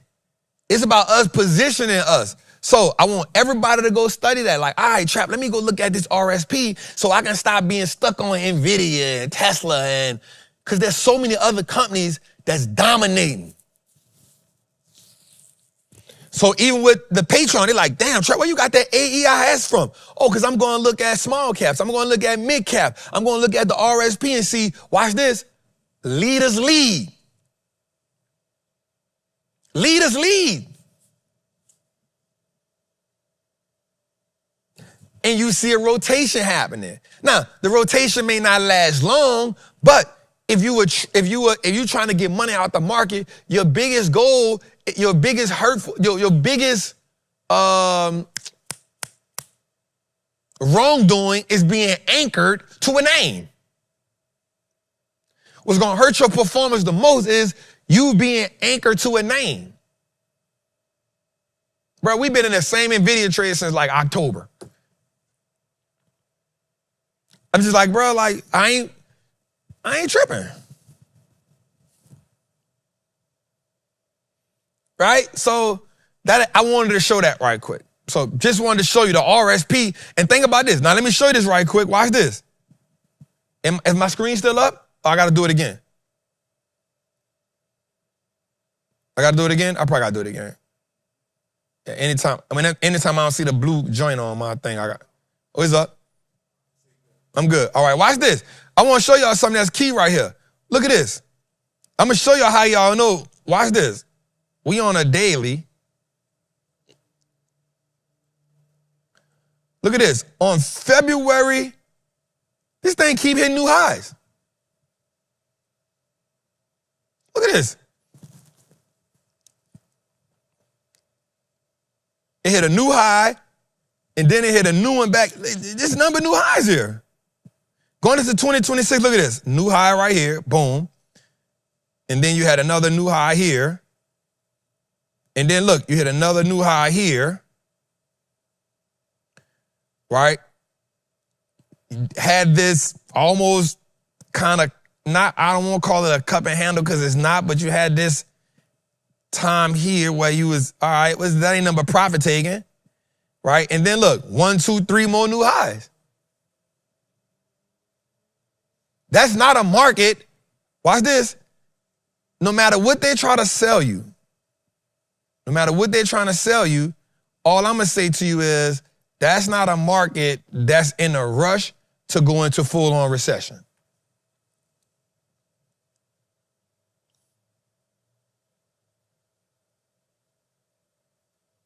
Right? All I'm just telling you is that's not a market that's ready to go into a full-on recession that they keep telling you on. That's not a market that's about to go into a full-on bear market that they keep selling you on. That's a market that has rotated out of big tech and found other places to go because people are being skeptical of where they want their exposure at. But because all you know is the S&P 500 and all you know is the QQQ, you don't know nothing else. You don't know where to go find more deals at.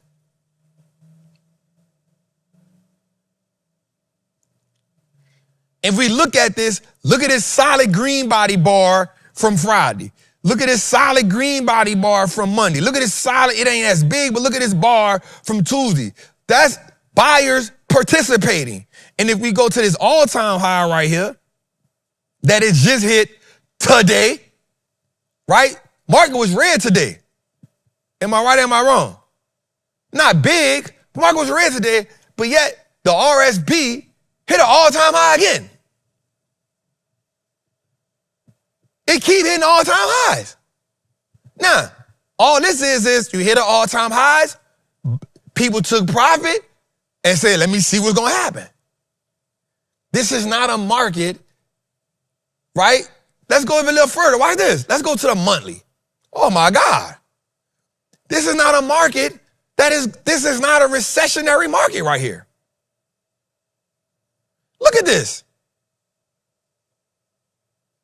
Bro, look at this. Now you're looking at this pissed off that you ain't just trade this.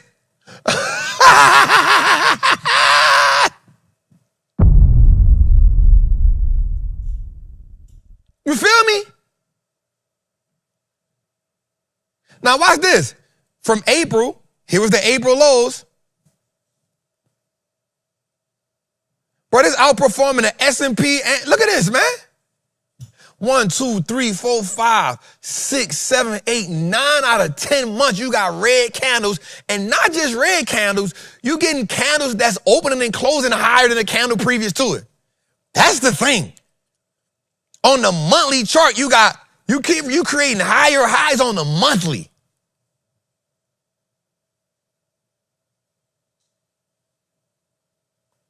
This is not a market that is about to go full-fledged. And then this is how you match it. You don't only match it with, watch this. Now look at the volume bars at the bottom, and you have above average volume on the monthly, except for this month.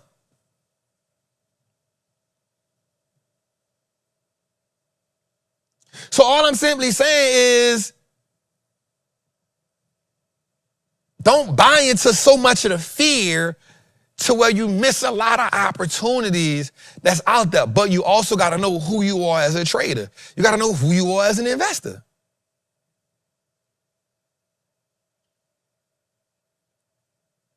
And that's all I wanted to do with this. Now I'm going to show y'all one that we've been on. And and if you're in Trappers Anonymous, I just want you to know that I lost my damn phone in Aruba. So that's why I ain't post nothing, y'all. I got the other phone coming tomorrow night. So all my lieutenants and Trappers Anonymous, man, let them know, man, I lost my damn phone in Aruba, man. That's how much you having a good time when you ain't panic about your phone. You be like, well, I lost the phone. Man, I'm going to just get another one, man. That's what I pay insurance, so I'll be all right. I want to just show my people this in the Patreon because I know they was asking me about it. So we are in this play right here, and I just want to give them a little explanation behind it, how I see it, how I feel about it, and what I'm looking at on this play. This is one of the plays we have. Are we on? That was some real game. Man, I appreciate that, man. Just try to give y'all some game. So we got in this play as a pullback buy. And what I will say is, I saw some people saying something in the Patreon like, man, I think it broke structure, yada, yada, yada. And it hasn't broke it yet. So the area that I'm looking at on this play is 531. It's a key area for me. We all down on the play right now. We didn't get it at the all-time high. We didn't get it. I think we got it somewhere around this green candle that got absorbed. So we was in that. We was in that green candle that, I think we got it right up in here on that green candle that got absorbed. So we in there somewhere. What I will say is, it's not, to me, it hasn't broken yet, but there's two key areas I'm looking at. The first area is 531. The next area is 518. Now, 506 is a massive area, which I'll put it right here, because that would be an actual previous all-time high, which is a key area right there. But I don't know if I want to wait that far. I would like to see if it bounce off the 518 as some type of dynamic support. And the reason why, because we do see the 20-day SMA curving up. Could be some profit taken because we saw this massive run up over here. I'll just point that out. You have this massive run up right here. So I think you could have an opportunity where you have profit taken, you have hesitant buyers, and you have some exposure hesitation with everything that's going off. Hit that like button for us, y'all, if y'all don't mind. Hit that like button for us if y'all don't mind. So on the SDNK play and the MU is kind of the same. That's kind of what I'm looking at. Somebody said I like it at 503. I can see why. That 503, 506 area would give you right on top of that key area of structural support. So I'm definitely not mad at that. I think once it comes, one of the things that's not bothering me, if you look at the actual selling volume, the selling volume isn't really high. You have one day that matched the average selling volume, and then you have another 2 days that's below, but you got to pay attention to the 3 lower lows, right? So I'm not disregarding that as well, and I'll point that out for you, right? You cannot disregard this right here, especially coming off the green candle prior to it, which shows us that seller, even though it turned green, sellers just rejected all of that off of a sell day previous. So those last 5 days are critical. You hit an all-time high. Boom, you have profit taking. You have some buyers that step up. Sellers push that down. And then you get 3 red days in a row. So I'm definitely not disregarding what we see right there. Right? I'm definitely not disregarding what we see right there. So just to give my Patreon an idea of what I'm looking for, my key area I'm looking for, I want to see what it does at 531, which was a support area before it ran up to all-time highs. Real key area for me is 518. What does it do when it hits that dynamic support? Depending on what I see right there, I may exit if it breaks the dynamic support at 518. Then you have the axis of what happens at 506. So those are worst-case scenarios. It's a play-by-play.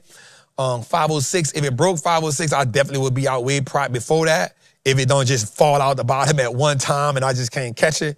But that's what I'm looking for. I'm looking at 531 and 518 is where I'm gonna make a decision at. So if you are in the Patreon and you in the SNDNK play, which we're gonna talk about some of the other stuff we in right now, that's what I would like to tell y'all about that play. That is the play that I am looking for. Before we go into that, let's drop the link to we doing our next Make Your First Trade event. We got that coming up real soon. What's the dates on that, Jose?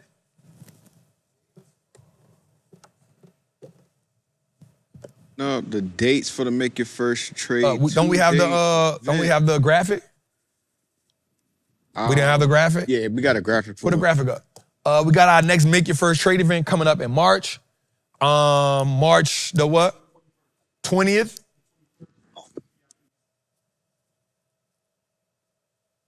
Trying to think. Okay. March 20th and 21st. And on the 19th for the VIPs. This time we adding a VIP day. We doing a meet and greet on the VIP day the night before. And we doing, for the VIP, we doing a lunch every day with me. So we have a VIP room set upstairs where I'll do like for the lunch, we'll go up there, we lock in, just get in person, get one-on-one, answer some questions in person up there that y'all gonna have. So make sure we put the link up in the chat. I don't see the flyer. Why won't have the flyer? All right, well, we just dropped the link. We'll drop the link for it. So get in on that. Make your first trade. We do have virtual and we have in person. You got myself going to teach. Rob gonna teach. We have a lot of, some dope people in the building. Yeah, so check that out. Make your first trade event.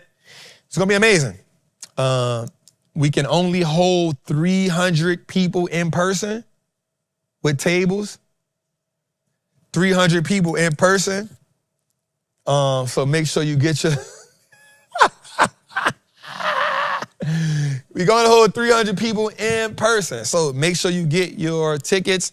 Again, March the 21st and the 19th, 20th, and 21st. The 20th and the 21st is the event per se teachings. And then the 19th is the VIP meet and greet. So also with the an earpiece that's tucked in your ear as a backup would be dope. No, it wouldn't. I don't want shit in my ear.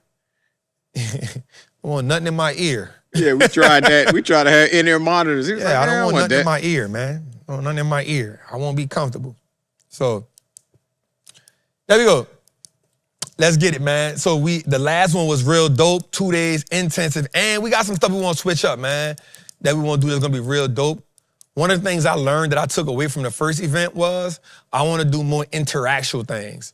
So like when we give a concept, putting them in groups, making them go through the concept together, and then that way it's not teaching, Q&A, teaching, Q&A. We do teaching, interaction, teaching, interaction, teaching, interaction. I think that makes it so much better to take in the information, and it gives a partnership perspective from the person you sitting on side, like, hey, bro, let's link up together. So, yeah, we got that.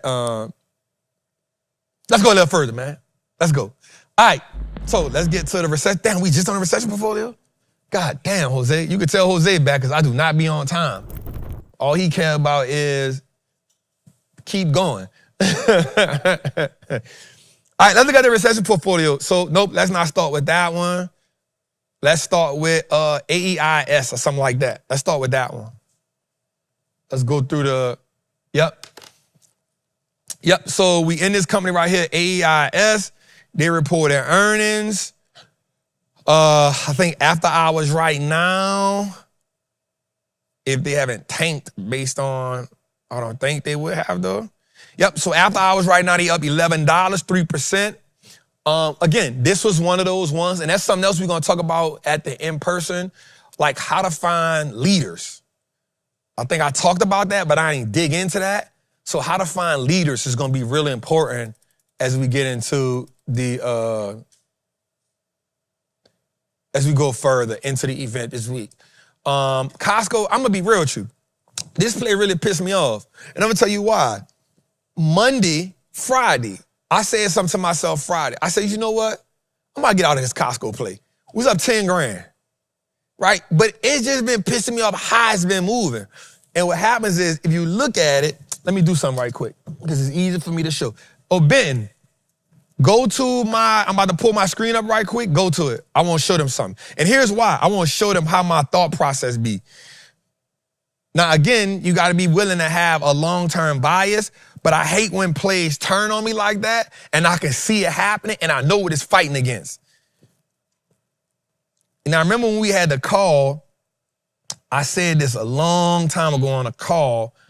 Rob, you remember when we was on a call, and I said, there's two areas I'm looking at Costco. It was when it broke 980, and then I said when it breaks 999. Bruh, show as, there's a saying in the hood, show as shit stink. All right, show as shit stink. That's a saying in the hood, bro. Show as shit stink, all right? So let me show y'all something right quick.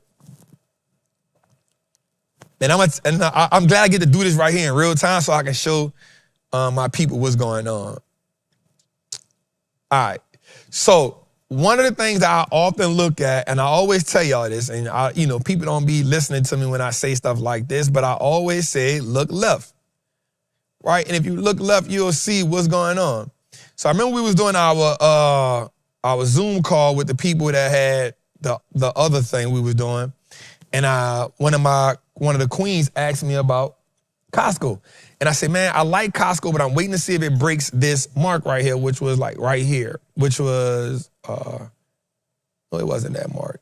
Oh, it was down here. It was here. Here you go. 980.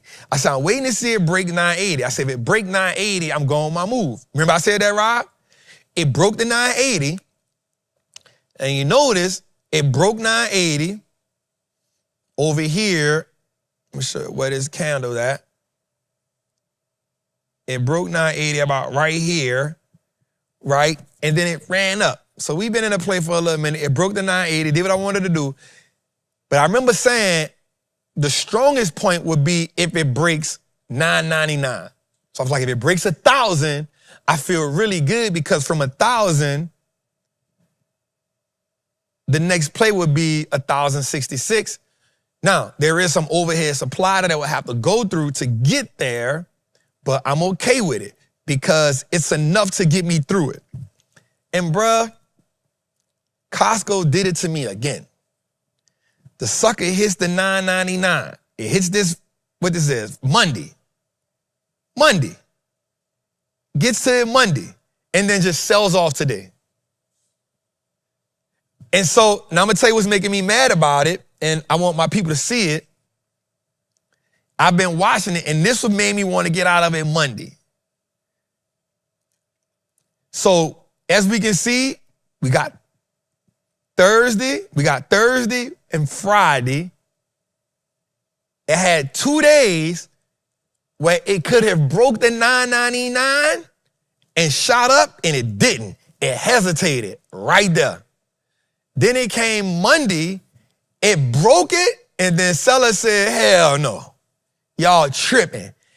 Comes in today, falls out. Goes from $9.99, closes at $9.97, but notice it stops right on top of 20-day SMA, dynamic support. Well, my girl Belle at, because now every time I tell her about dynamic support, she'll be like, Trap, there go to dynamic support, right? So it sits right on top of that. So the 1,000 is also a psychological level because it's a whole number. And so that plays a part. So for me, just like the S&P, breaking that 7,000 is such a event. Like breaking it, closing above it, and going, like that's what it's been struggling for. That 7,000, you got to think about it. Think about saying, you know that saying, if I give you an inch, you take a yard? That's how the market, if the bears are like, if I let y'all break 7,000, y'all ain't gonna know how to act. Right? Y'all ain't gonna know how to act. So it's the same thing with Costco right here. They went on a huge run up, and it's like, bro, if I let y'all break 1,000, y'all ain't gonna know how to act. And I told myself this, I hate when I do that. I literally told myself Monday, I said, did you get when it broke 980? Yes, we did got in when it broke 980. I said, man, they keep hesitating at this damn $9.99, bruh. I said, man, I might just take my profit and go about my business, man. And tell the squad, let's just take this money and go by. Because I think yesterday we was up probably like, I don't know, probably up like, I'm probably up. Here's the thing, we went up a lot. We was only up like 15% or something like that. But it's such a mover. When it be hesitating like that, you just like, you know what? Man, I'm going to dip out. And if it revisits, I'll revisit it. You know what I'm saying? So anyway, we got stuck with it. We stuck with this joke of the day. But yeah, so that $9.99 is a key area that it is hesitating to get above. I'm not saying like it's not going to break it, but I always tell myself this. If a company takes too long to break a key area and I'm up, I'd rather just take my money. And if it breaks the key area, watch this, what I'm about to say. This is a gem for y'all. If a company takes too long to break a key area, like 2-3 days, it's okay to take the money because here's what happens. If it breaks the key area, it's a good chance it'll come back and use that area as support. And then you can buy it as it goes up. If it doesn't break the key area you took out, then it's using it as resistance, and then you've gotten your money and you wait till it revisited. That's what I wanted to do yesterday, but I didn't. And I'm not saying I regret it, but I'm like, damn, I was on the right track. So that'll happen to you. So anyway, let's go a little further. All right, so we have our General Dynamics play, which has been playing out pretty good. We have a GDX today we've been in for a minute. Not bad. Could be doing better. We have our GEV play. This is our second GEV play. We cashed out. I took all the profits off the first GEV play because we was up big. I took that, and mind you, I think on this play right here, we haven't been in it long. If I'm not mistaken, we up on this play like 80%. I've actually taken profits on this twice. And when I got into this GEV play, I told the squad, the play up top, the AEIS, I said, this is GEV's little brother. I said, so I like this play as GEV's little brother. We would have trapped in Aruba. That's a fact, family. So we in that. We have our original gold play. We've took profits on this a couple times. Our new gold play is down. We had some momentum yesterday. Man, Goldman Sachs, we had some good momentum on Goldman. Kind of faded out today. I don't like LA checks, and I'm going to tell you why. I think I'm going to be a break-even buyer on this one. And the reason being is because it's not moving like the rest of the aerospace stocks. So it's in the same area with GD, with Northern Grumman, with Caterpillar, with this one and KTOS have been lagging. I still believe in KTOS, but I think L3 Harris has really been lagging. So kind of mindful of that. But we've taken a lot of profits off the table from a lot of positions.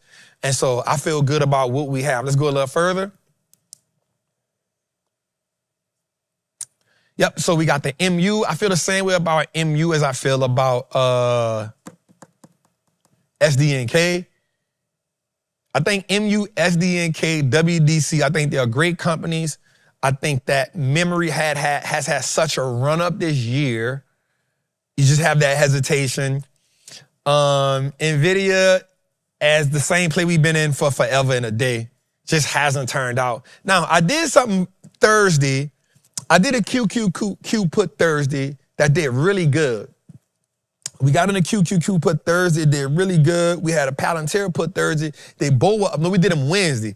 Wednesday and Thursday was both good. Palantir hit a demand zone, ran up on us, so I got out of that play. But I'm going to be honest with you. I got up on this QQQ play about $7,000, maybe about $6,000. It's maybe up probably 15%. And I told the squad something. I said, this is only a hedge because I believe the market will have some more downside. And so I said, so here's my analogy behind it. My analogy behind it is this. If the QQQ play, because it's not a big position for me, it's a rather small position. If the Q's put doesn't pan out, that actually means that my other plays are panning out. If the Q play pans out, then it means I get to create capital while my other plays aren't panning out, right? So I'm okay with it either way, but it's not a big position. I call it a relief valve, right? Whereas sometimes you look in your portfolio like, damn, all this blood up in here, but then you see this put just printing money for you, like, all right, you know what? Then you stuck because you're like, all right, print the money here so I can get the bread on the other side. So yeah, we did that. So I'm still in the Q play. I like the Q put. I'm not mad at it. I got it to April. I'm kind of cool with it. And I actually think that this play will pan out.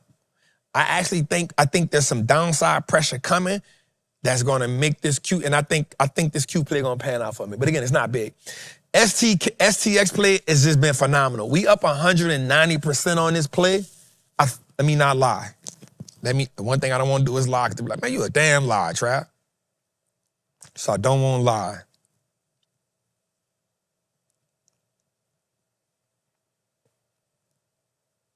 123%. Again, I say, let me not lie. At our top point, we was up 170%. I was up $200,000 in this play. I've been shaving off that play for 2 weeks. I think I'm down to maybe about 8 more contracts. Yeah. So that play has definitely, like I say, like January didn't start off the best, but like toward the end of January and February, we actually been doing pretty good, shaving off. Like we had some really good winners. So kind of feel good about that. TSM play panned out amazing. We've been in this play probably like maybe a week and a half about that. This USAR play pissed me off. Not gonna lie. So the 2 days before we got in it spiked up. I was up 50 grand in the play. I think I took 20,000 off of it, financed the play. So I'm not mad because I financed it. I'm pissed off because I should have just sold the whole thing. And the reason why is because a company like this, when it does that kind of pop, you take it and go. You know what I'm saying? Like, you take it and you say, you know what? I'm off into the sunset. You did what I wanted you to do. You're good on it. But the play has financed itself. I think I sold maybe not half of it, probably like 35% of. So I think when it was up 50,000, I think I cashed out somewhere about, I don't know, 25, 22,000, 20-something thousand, something like that. So I'm not underwater on it from my bread, but I don't like giving the market none of their money back because they don't give me my money back. You know what I'm saying? They don't give me my money back. So, yeah, somebody say, come on, Chop, I was tracking you. That's right, he will. I had to make sure I get it right. Yep, so we had 124%. Shout out to my Patreon people right there. So that's what we got right now, man. So come join the Patreon. We locked in. We have the execution lab. We did our first, what that was we did? Our chart class, maybe last week. So we got some more classes coming up. So let's go. Let's go a lot. Let's go a little further. All right, then we got the Freedom Index, man. Freedom Index is looking pretty good. So we up 7%. We was up 9%. We sitting on 300K in cash. Costco, again, pissed us off. We're still green on it. EME, FIX has been a winner. I actually wanted to trade FIX, but that thing costs, boy. That thing costs like, I want to say like 20 grand. Yeah, it's a banger. Gold still up. The ITA, which is the Defensive Aerospace ETF, that lets us know that the aerospace play is moving a certain way. Again, USAR and none other than Walmart holding it down. Ashan, right now we up 7% on the year, bro. That's with 1, 2, 3, 4, 5, 6, 7 stocks. So we outperforming the S&P, we outperforming the NASDAQ, and we are currently outperforming the equal-weighted S&P, equal-weighted index. So shout out to that. I like it. I like it. Anyway, let's go a little further, man. KT shit, it was out my price range. I ain't gonna lie. And I don't never say that. I just wasn't willing to buy. Wasn't willing to do it. All right, man, let's go, man. So the world's top silver producers. So the world's top silver producers, if we look at that, here we go. We see that America is not in the top 5 when it comes to producing silver. But number 1, you have China, then Purdue, Bolivia, I think that's Poland, Chile, Russia, and then the United States. We do know that silver will be critical to this journey. Now, before I get any further with this, I want to talk about this company called Horizon Trust right quick. I want to talk about this because this is a great company. I should have talked about it as soon as I got outside of the portfolio. But if you are an investor and you're looking to, Mexico is number 1. I missed that part. If you are looking to set up a self-directed IRA, they are a great company. They help you pay less in taxes. They help you grow your wealth. They help you design a tax-deferred plan. This is if you want to understand how to, and so our biggest thing is when we play this game, our biggest thing is taxes, y'all. And no matter what level you on, no matter where you growing at, taxes is gonna always be a silent killer. And unless you know how to navigate that, and then when we get in the area when we start building out our portfolios, when we start getting in the area where you start having 6 and 7 figures in the market, you don't want to get that to Uncle Sam. Now, here's what I will tell you, and this is key. I want you to understand this. Watch what I'm about to say here. Uncle Sam penalizes everybody who doesn't understand the rules that they play by. There's a rule book. And the rule book says there are ways that you can defer taxes. But the average person don't know how to defer their taxes. And I'm not moving to Puerto Rico. The furthest I'll go is Florida. So this company is a company that I trust. This is a company I've been rocking with for a while. I know the owner. He's my guy Greg. His team is phenomenal. Last week, we already had some people signed up, and they are having they're walking them through it. And it's revolutionary because I think for us, what we forget is we are first generation wealth builders. There's so much about this game that we don't know. I'm 100% about getting with somebody that know the game, that can help me protect the game. And that's one of the things that I want to do with my channel, with my audience, with my people. I don't have nothing against the people that's on Instagram talking about it, but I like to go to people that don't got the big followings, people that don't know a lot of people, because I've learned something, and I'm gonna be honest with you. A lot of the wealthy people that I do know that really maneuver in the game, they don't really be having no following like that. Like, I promise, if you saw Greg walking the street, you'd be like, man, who this is, bro? Not knowing, bro know how to move money. Bro know how to put you in a position. You know what I'm saying? So shout out to my guy, Greg. So if you are interested in this, it's a free call. The call ain't nothing. It's get on a call with him. Facts, fam. Get on a call with him. Somebody say, just buy real estate. Yeah, I bought this big building, still wound up paying a couple million, so that ain't it. Trust me, it's rude, it's some stuff that gotta happen. And I went that route. Ever just get some real estate, that's gonna easy, but there's strategy, there's ways that you position it. And so, getting with this people here, getting with my squad right here, Horizon Trust, man, they the real deal. I would not bring nobody to y'all that ain't the real deal. So yeah, lock in with them. Tell them Trap sent you. And I can almost say I guarantee that they're going to put you in the right position. And I don't say that about anybody. So check them out, Horizon Trust. Again, help you set up. And there's so many other things that they do. This is just the tip of the iceberg to help you get in the game. And it's a lot of moving pieces. And I think a lot of things that hurt us is we be scared. I'm gonna be real. Can I just be real for a second? We be scared somebody gonna rob us. Let me just keep it real. We be like, man, I'd rather just do this because I done heard the horror stories. I done heard, can I just keep it real right quick? Like, you don't really be wanting to deal with people because you're like, I don't trust them. I don't trust them. You know what I'm saying? You don't trust them. You be like, you think, once you start getting a little money, you think everybody's trying to get what you got. So you don't trust nobody. You don't trust nobody. I trust Greg in the squad, man. I wouldn't have him on here, so somebody say, and do. Listen, I'm speaking for them same financial trauma that y'all living from. So I get it how y'all get it. You know what I'm saying? And so rock out with them. Check them out. Uncle T, I see you, brother, so check them out. Horizon Trust. Tell them Trap sent you. Click the link. Sign up for the free call. Somebody say, be real for a second, Trap. That's a fact, man. So I don't care how much Bad Bunny performed in Puerto Rico. He not protecting you over there. Bad Bunny ain't protecting you. Anyway, let's go a little further. So shout out to my people at Horizon Trust.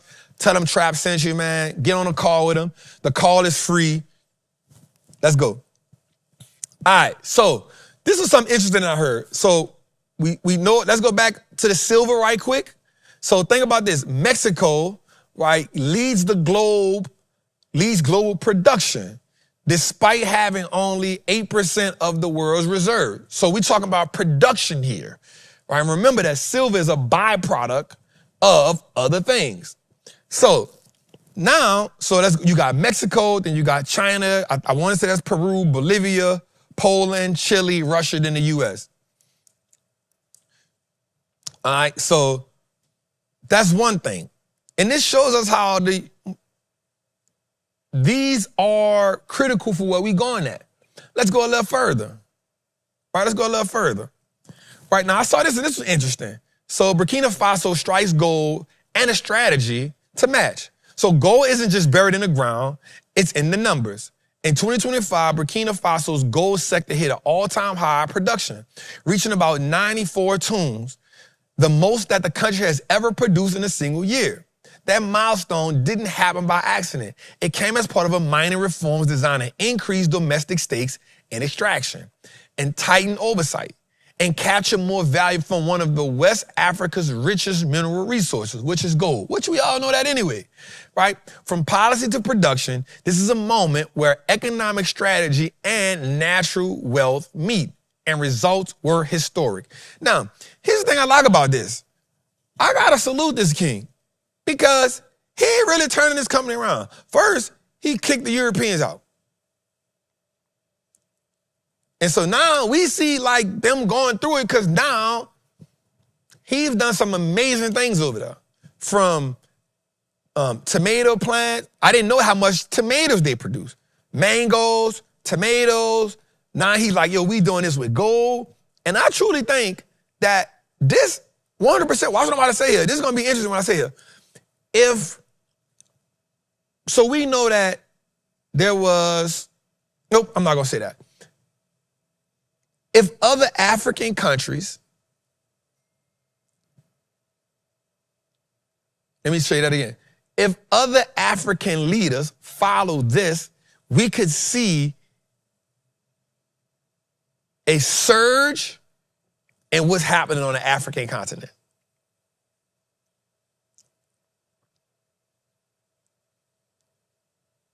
Right?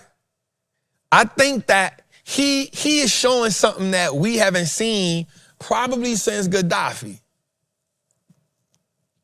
From my perspective, because I know there's a lot that be going on because we in the Western world, so we only get Western news. Right? But I truly believe that it always takes one. Right? And if you show that, you know what, bro, like, we don't need France. We don't need, because here's the thing. Here's what we do know for a fact. France does not produce no type of like gold, and they produce like fabric, linen. They're not producing no, so this putting them in a bind. Because now you ain't getting that free gold, you ain't getting that free, we ain't paying. That becomes different.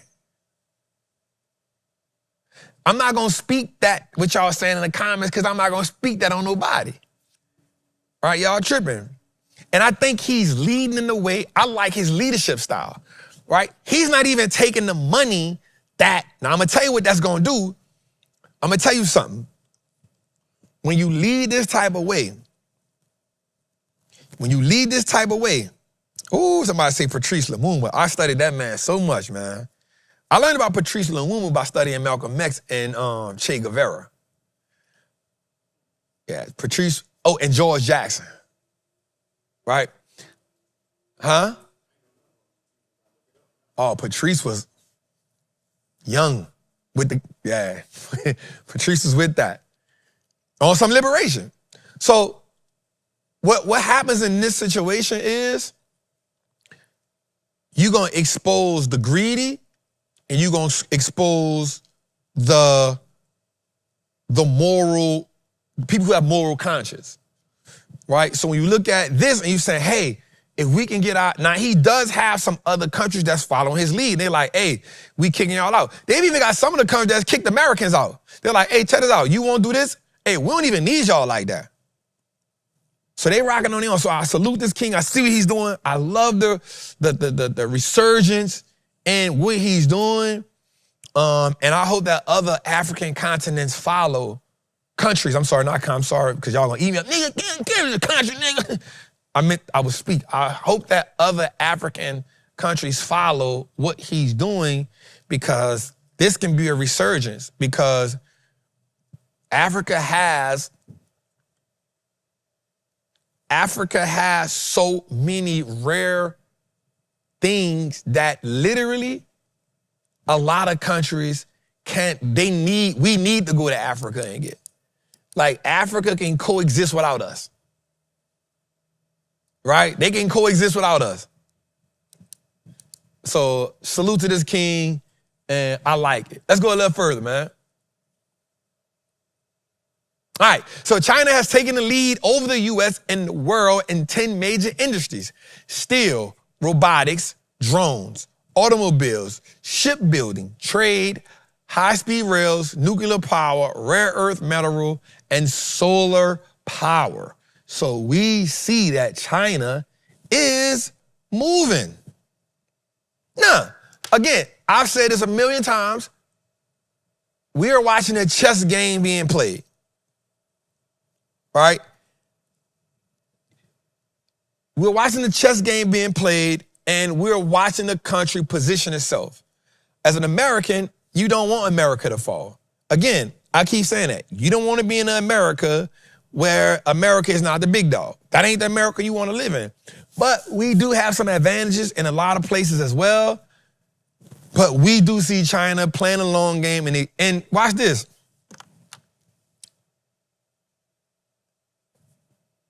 How can I'm about to say this, it's going to be weird, but it's got to be said. We got too much internal stuff that we dealing with. Well, we can't focus on global. We dealing with Epstein files. We dealing with freaking racism so much internal conflict. We dealing with ICE killing people like this. We dealing with national debt at an all-time high. We dealing with so much stuff internally. We can't focus on losing global dominance, because we don't want to fix what's right internally. We don't want to do what's right internally as a country. Right? Now, one thing I can say and one thing I have said is, I said this on Twitter the other day, like, bro, people be crazy too. I had to ask myself this question. Why do people just be angry all the time? But I said it on Twitter the other day. I said, I've been to a few countries, and I haven't went to one country yet where the people just praise the government. People, no matter what country you go to, people always be angry at the government. But what I realized is, watch this, Americans, see that freedom of speech?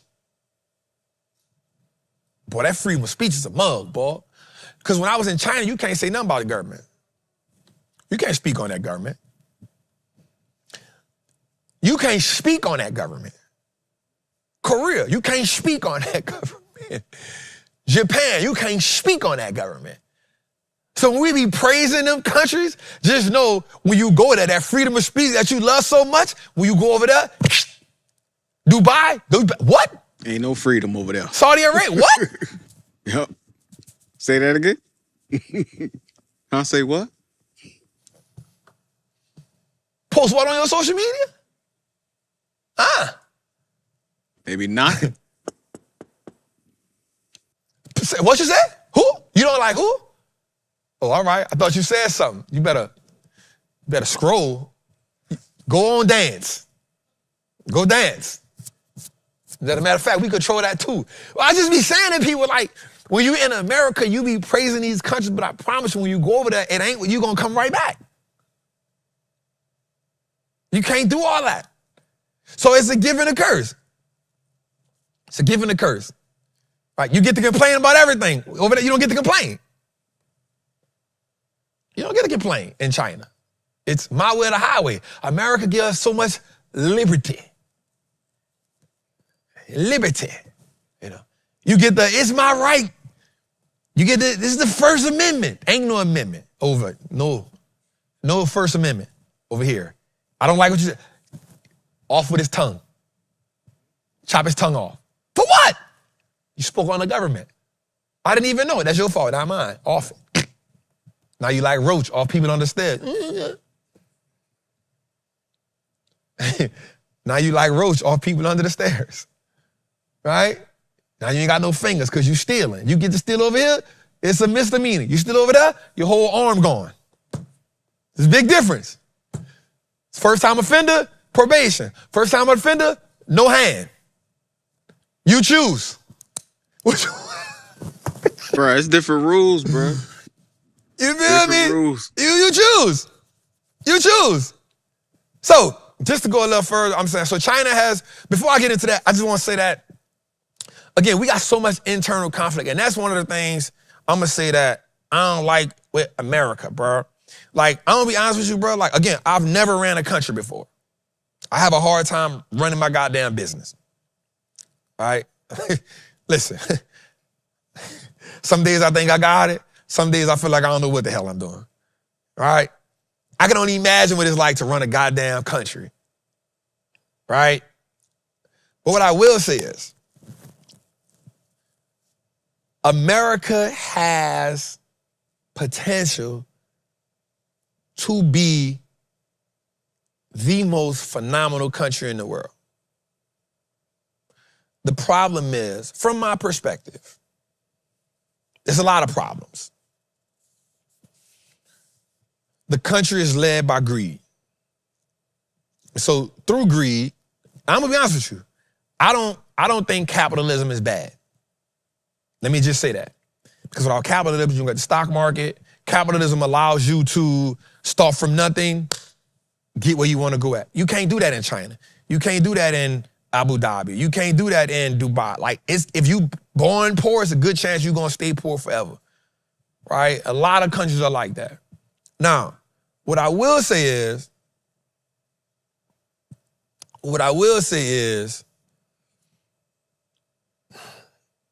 if we could ever say, all right, y'all, like Republicans, Democrats, bro, like, sit y'all ass down. Right? Let's lock in this room, bro. Let's get this shit right. Let's just get this shit right, bro. Like, bro, and here's what, from my perspective, and I know this is just free thinking, but there's a whole lot of money to be made if we could get it right. You feel me? Like, if you can get it right, there's a whole bunch of money to be made. And here's why. There's a whole bunch of money to be made if you say, all right, bro, like, let's figure out how to get this debt down collectively. All right, here's some things you like. Here's some things you don't like. All right, let's sit in this room, bro.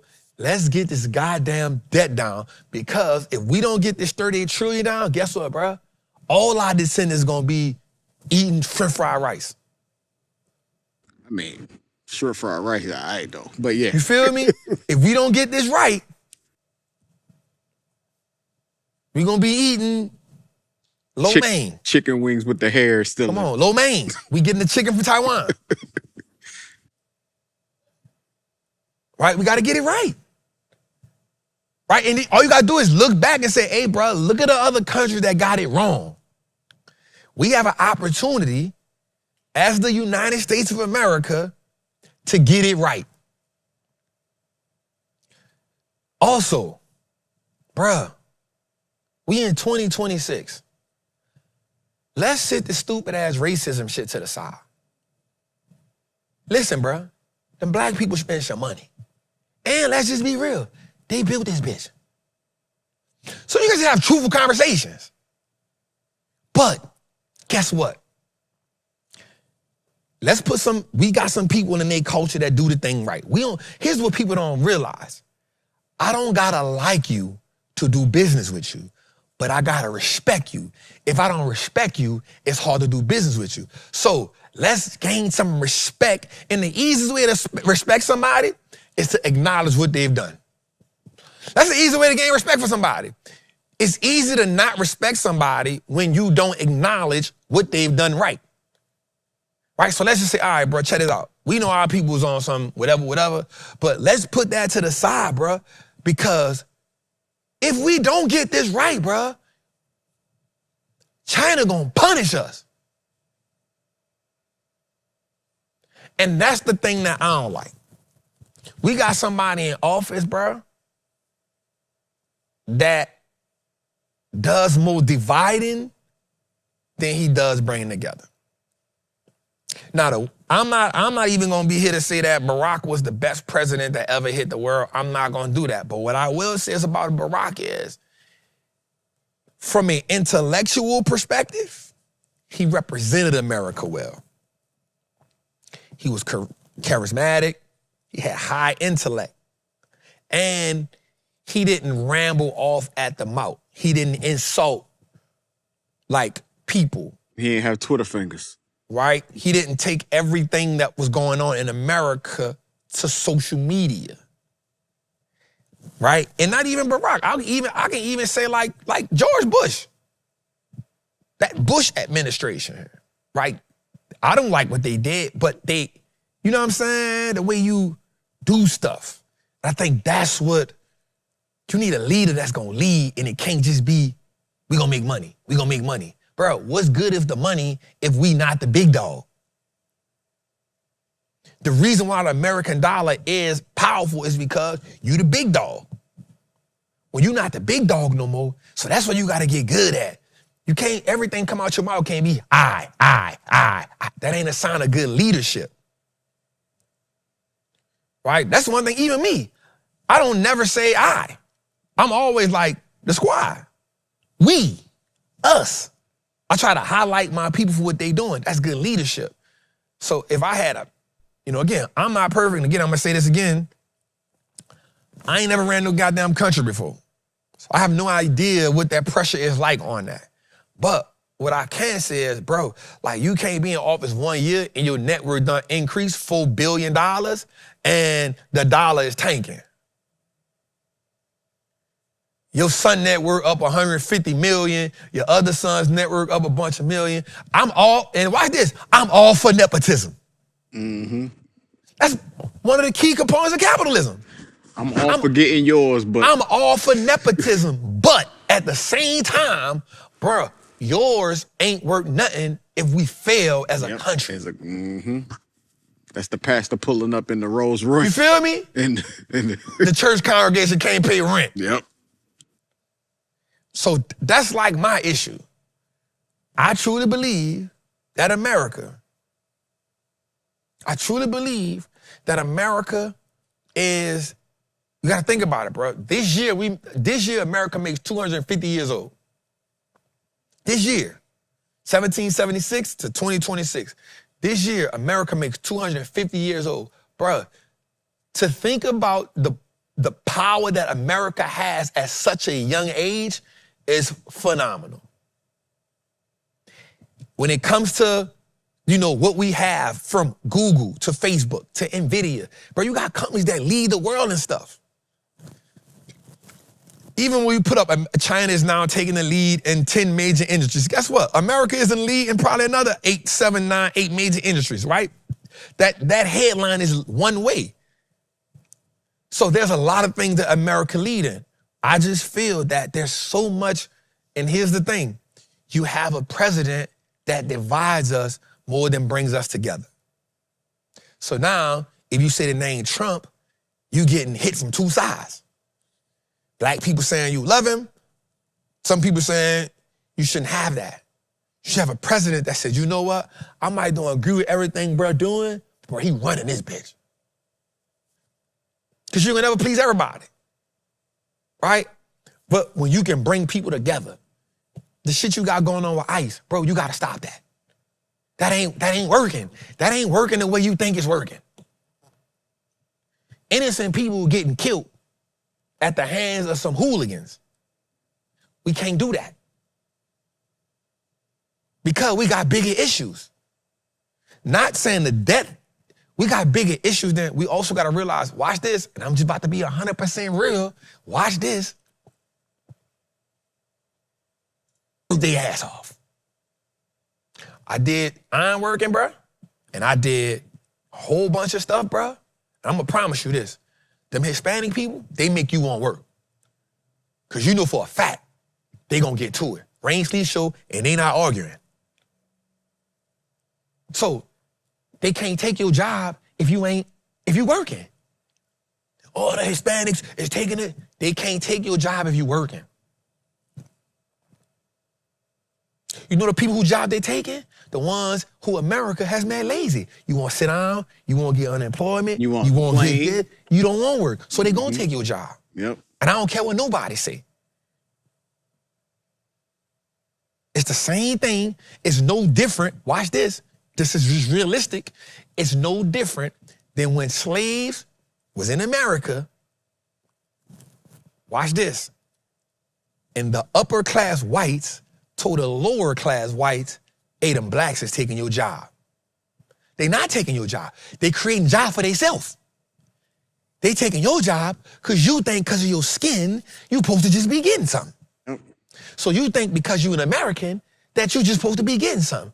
No, that's why because they willing to work. They willing to work.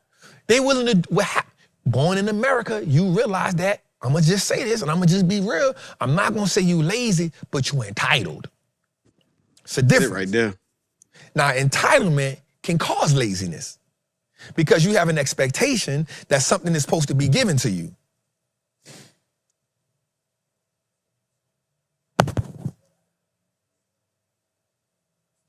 Right?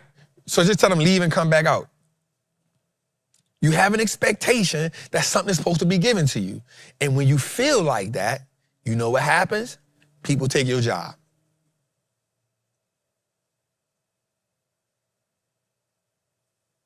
All right, let's go a little further.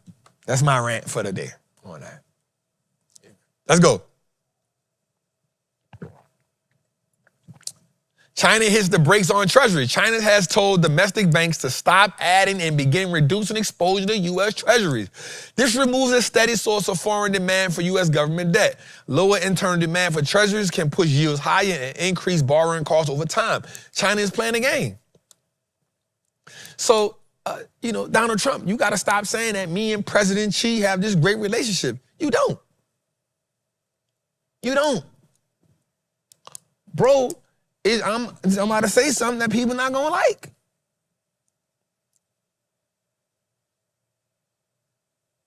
He running laps around you, bro. He running laps around you.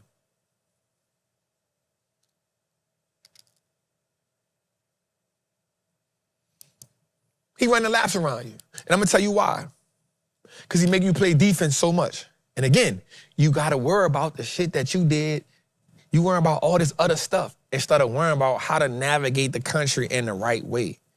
Bro, making alliances with people. Bro, using your aggression and your lack of, the thing about being a president is you gotta know how to be diplomatic. And diplomatic means I gotta know how to sit at the table with you and say, all right, I see what you about to do. I see your move. I gotta beat you to your move. And a lot of times what I'm noticing about bruh is he try to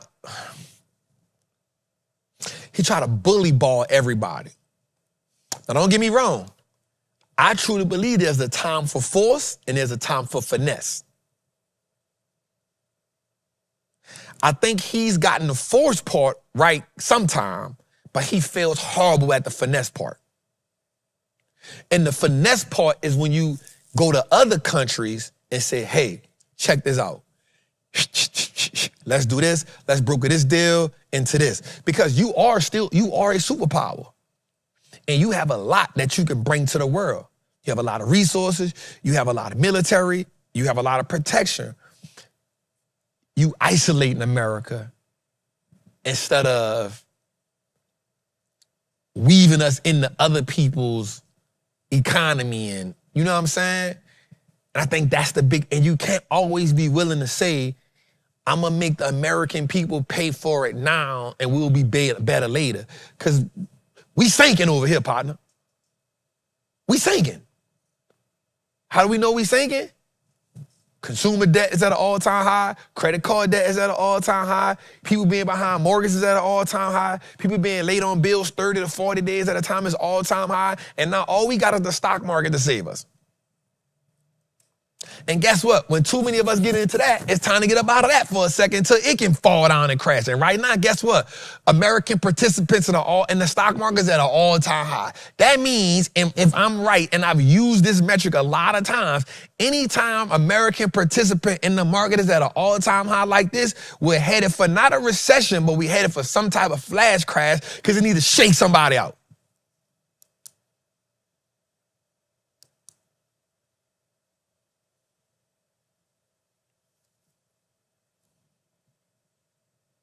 And so at the same time, if you go look at what China is doing, and now they just like, hey, check this out.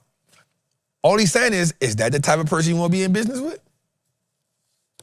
You willing to deal with that for the next 3 years? Because anytime you make a move that he don't like, he gonna put tariffs on you? I don't want to do that to you.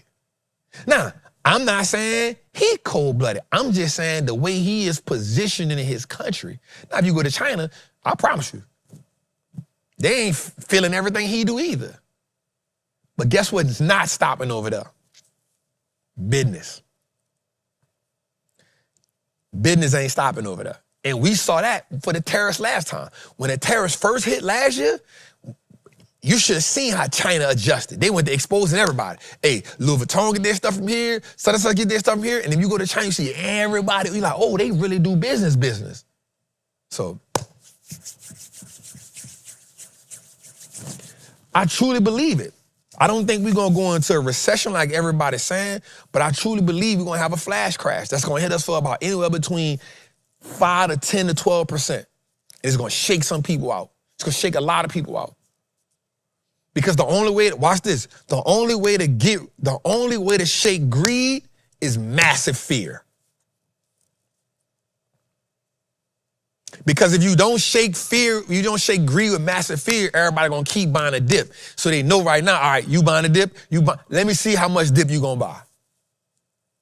2% dip, not gonna scare you. 5% dip, not gonna scare you. But when that VIX hit about 60,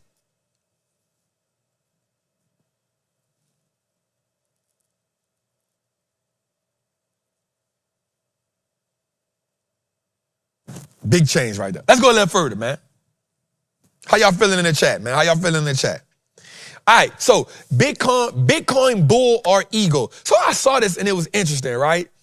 And it said that Bitcoin in the drawdowns, when it draws down like it draws down, it says that the drawdown is anywhere between 80 to 77%. And so in 2022, it dropped 77%. In 2018, it dropped 84%. And in 2015, it dropped 87%. Now, damn, bro, I could have bought that shit at $1,000.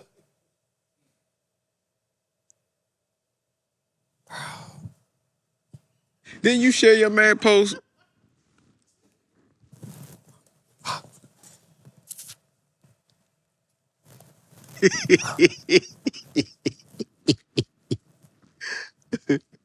It's unpredictable. Damn. $1,100? Cause I had a hot 10 grand in to go in it. I was working in a power plant, bro. Lily was a hot 10. I had just got the Amex. The little joint they dropped, the metal joint? Damn, I had just got it. I had 10 grand. 10 grand in 2013 to January.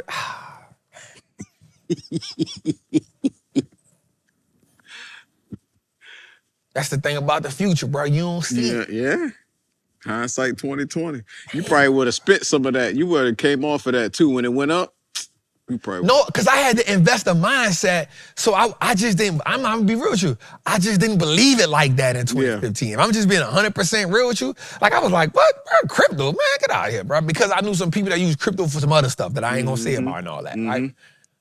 I just didn't believe in it like that. 2015, bro, I was selling t-shirts and I had just started this. I was hot into it. I was like, yeah, I believe. I had done told y'all, hey, this is going to change the game for us, dog. I just didn't believe in it, bro. But 2015, God damn. Hot 10 grand about.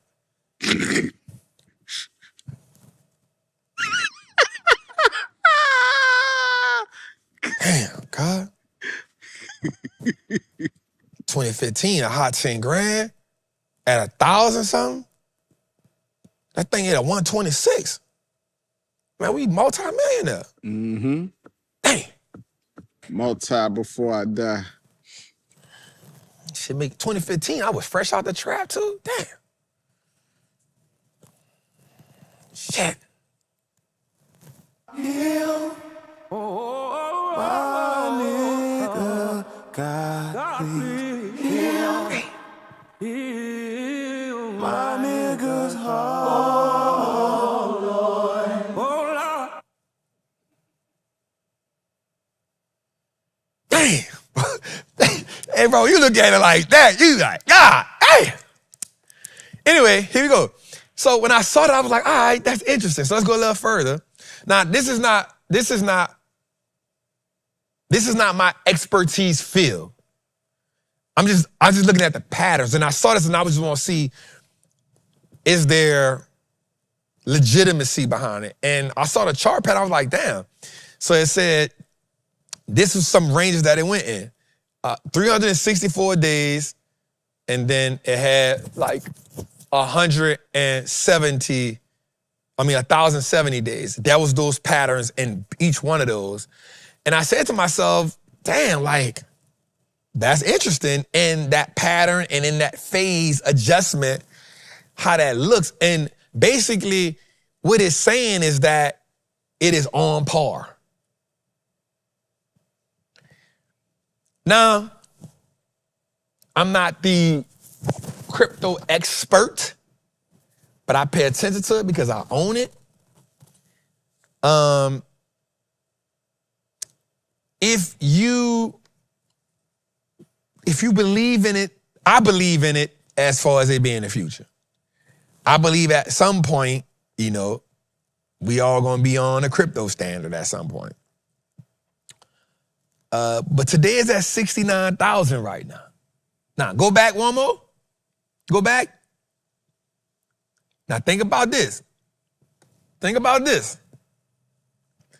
At 69,400, it is now the same price it was in 2022. Come on. We'll put some context on it. It's just a little context. It's now 68,000. It's the same price it was 2021. So it's saying in 2021, it went from 69,000 to 15,000. In 2017, it went from 19,000 to 3,000.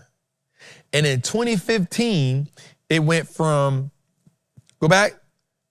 In 2013, it went from 1,100 to 2015, it was $152. Oh my God. Oh my God. Bro, $152, cuz? I had a hot 10 for it, cuz. So all I'm saying right now is, in 2025, it was $126,208. As of right now, it's 69,000. It was 69,000 in 2021. I'm not the person to tell you to buy it. I'm not the person to tell you stay away from it. I am the person to tell you that it has some massive swings to the downside. But think about this. Watch what I'm about to say here. From 2013 to 2015, it goes from $1,100 to $125. Now, from 2015 to 2017, it goes from $152 to $19,000. This is erratic. Now, watch this. From $19,000, it goes to $3,100 in 2018. But in 2022, it goes from $3,000 to $69,000. And then it goes from $69,000 in 2021 to $15,000 in 2022, only to be $126,000 in 2025. So that's telling you that, why somebody say here, there's an opportunity somewhere. I don't know where. It's in there. But it's take me through that. Take me through that. It's in there somewhere. I'm just saying that there's an opportunity. Now, let me say this a little further. If these swings happen between 87 and 77, that means there's about a 30% more downside to go. Let me say this. History doesn't always repeat itself, but it does rhyme. So what if it doesn't go to 77? What if it hits 50%? Now, here's what the numbers say. The numbers say that in 2 to 3 years, this will easily be $250,000. Mm-hmm. That's what I'm saying. I'm not saying I'm predicting this. I'm saying based on the data from the swings that it's having at 68,000, let's say if we do 50%, that brings it down to maybe 60,000. It'll at least, so let's see, from 100 to 3,000 is a huge return. And then from 3,000 to 15,000. So if it's at 68,000, 300,000 is not off the books in 3 years. Because we're talking 3-year increments right here. It's just going to be some choppy waters, but yeah. You got to be able to say, hold. Ride the wave. Turn the phone off. Close the laptop. Right. Look at it. Let me see what this is. 2026. By 2030. Mm-hmm. The problem is. Just delete the app. Watch this. I'm going to tell you something. Don't forget your password, though. The problem is the noise. Watch this. The problem is the noise gets so loud, it manipulates you to get out of position. Yep. On both ends. But yeah. The noise gets so loud. But all we got to do as investors, as traders, is say, what does history say? And no, this time it's not different. It don't ever get different. It's not different. It just finds a new reason to sell off. But history tells us in 3 years, this could easily be 300,000. Now, the problem is you're going to say back 3 years is too long until you look back now and we like, bro, what was I doing in 2015 where I didn't put 10 grand at $152? Everybody who watching this right now, if you look at yourself, you like, damn, bro, I really had $152.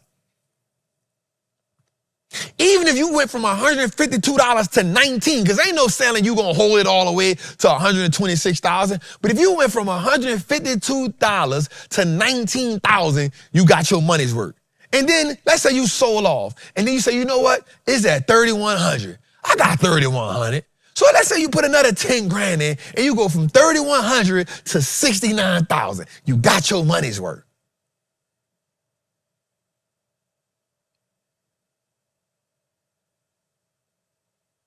That's all I'm saying. Here's the blueprint. I'm not telling you to buy it. I'm not telling you to sell it. I'm not telling you to trade it. But if the data repeats itself, and the one thing that I know of is that when you see people like Larry Fink, which is the man who run the world when it comes to money, buying crypto and talk about tokenization, when you see people like him saying we buying crypto and it's telling you that it's going to be here for a minute. All right, let's go a little further. I ain't gonna beat on that dead horse too long.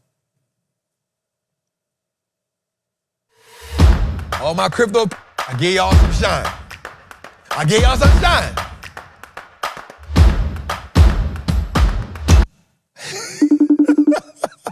Peace, family. This Why Are You Gerald again, and I got another good question. But before I get into it, let me say salutations to you, because I think that the impact you truly striving to have, you're ahead of your time in terms of that timeline. So, salutations to you for that. My question is about gaps, right? So when we're charting, I want to know, what is the difference when we see a gap up or down on a daily versus a gap up or down on the hourly? Because with the NVIDIA chart, I'm noticing after hours is normally when, I'm seeing these gaps show up. And when we talk about the weekly chart, is the weekly chart showing a gap from Friday to Monday, or like what? I'm, a little bit confused. The second part of that question, I guess, would be, when we are charting gaps, do we start from wick to wick, or is it body to body? Peace.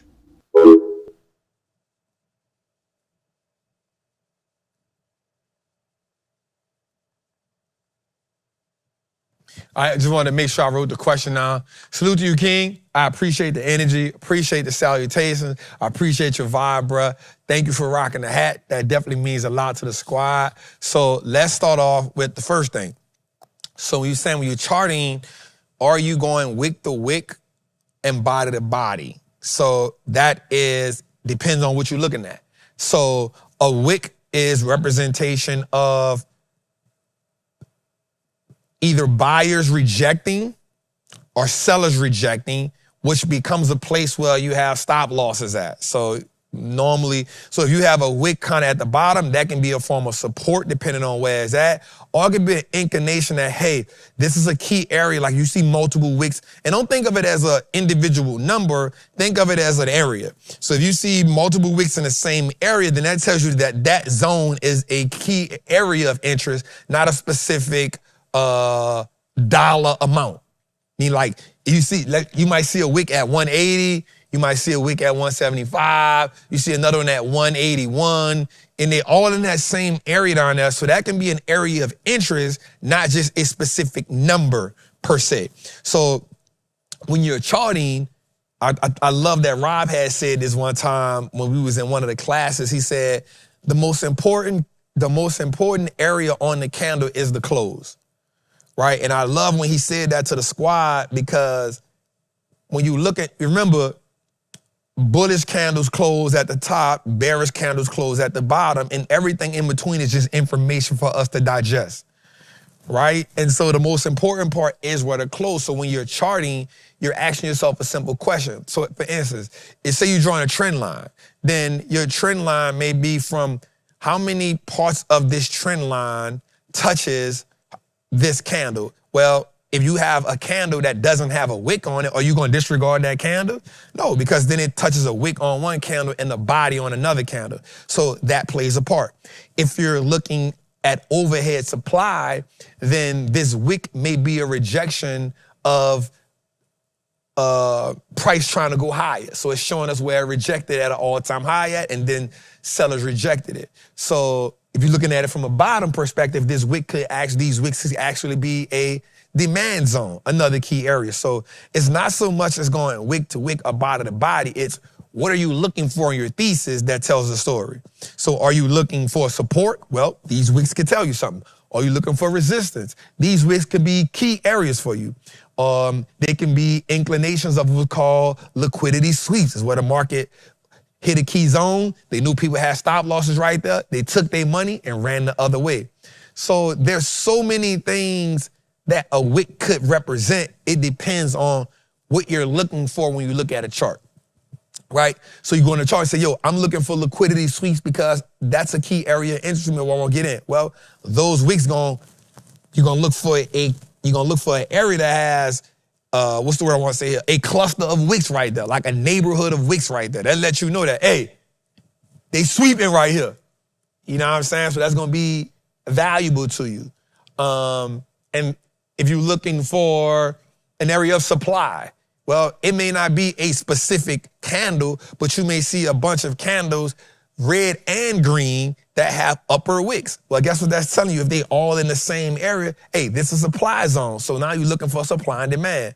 So those wicks can mean a lot for you. I want us to, and I'm not saying you're doing it. I want us, we gotta stop looking for, we gotta stop making everything so concrete in what we look at and look at it from a broader context. So everything not gonna be cookie cutter. And so when you look for everything to be cookie cutter, you often get lost, and you have to give your thesis wiggle room. Right? So you got to give your thesis wiggle room, meaning just because I don't see a wick right here don't mean that this ain't a key area of interest. Right? So you may be looking at your Fibonacci and it may wick off right at your, 0.5. Right? So you want to, I say this is a day trader class, right? Nah, because swing traders use the same thing. We just have to give ourselves more time. So I want you to look at it from that perspective instead of just if I see a wick, this is, it. The next thing is you ask about gap ups, and that's a great question. I remember I was talking to Rob about this because Rob comes from a heavy futures background. And my lady said that's why she leave church, Trappin. Rob comes from a futures background, which was key once we started rocking out, because he was like, bro, y'all be having all these goddamn gap ups. Whereas in futures, they don't have a lot of gap ups like that. So it's a smoother process for them to see. And so you said something that was interesting. You said, bro, I tend to see the gap ups happen overnight. That's when gap ups happen. They don't happen during the day. A gap up happens when something happens at night and the stock jumps up or it jumps down. But look at the gap as a candle. That gap is a candle. Or you just put a candle in a place right there in your brain. I remember when I first started, you know what I should do when I should draw? I should draw a candle right there. When I first started, because it used to confuse me. So if it gapped down, I would draw a candle right there and make it red. If it gapped up, I would draw a candle right there and make it green. And that stopped the confusion until I was able to get it. And you know what helped me with that? When I would draw the candle and then, watch what I'm about to say here, I would use my line chart. Because the line chart don't got no gaps in it. Right? And so what happens is you won't see gaps on the monthly because it's more structure, less data. Right? So you're not going to see gap ups on the monthly because it's a 30 days worth of data. You won't see gap ups on a weekly because it's 1 week worth of data. You'll see gap ups on an hourly on a daily because from what happens today and what happens tomorrow, there's a lot of things that can happen. You can see a gap up in different areas because the shorter you get on the time frame, watch this, the more noise you're going to have. The more noise you're going to have, the more there's error for confusion. So if you stick to the higher time frame, it gives you a more clearer approach without all the noise. Now, what makes gap ups and gap downs key is because when you get on an hourly or when you get on a 4 hour or you get on a daily, not all the times, but those gaps become key areas of interest because it also tells us that some orders got left. And a lot of times, what the big dog's gonna do is they'll say, hey, we gotta go get them goddamn orders down there. We need them. We need to fulfill our 10, 15, 20, 30, 40 million shares. And so we need that. And so what they'll do is they'll manipulate the price themselves so they can push price down to go get those orders or push price to somebody to go get that to fill that gap so they can get everything they need. And so I hope I answered that for you, my guy. Great question. I hope I went thorough enough with that answer to give you some clarity. Go look back at it a couple times and it'll come through for you. Let's go, man.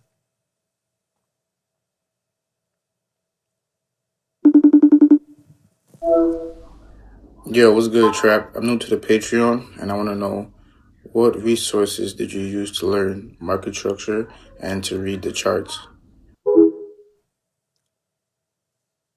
Hey, I don't have a problem with you coming with the tank top on. Don't cut that damn hair in your chest, my nigga. My dog had the taco Hey, you gon- Bell. I don't mind you coming with the tank top on, you flexing, you know they got the ladies on. You gonna cut that damn hair in your chest, dog. You gonna cut that, bro. Taco hugs.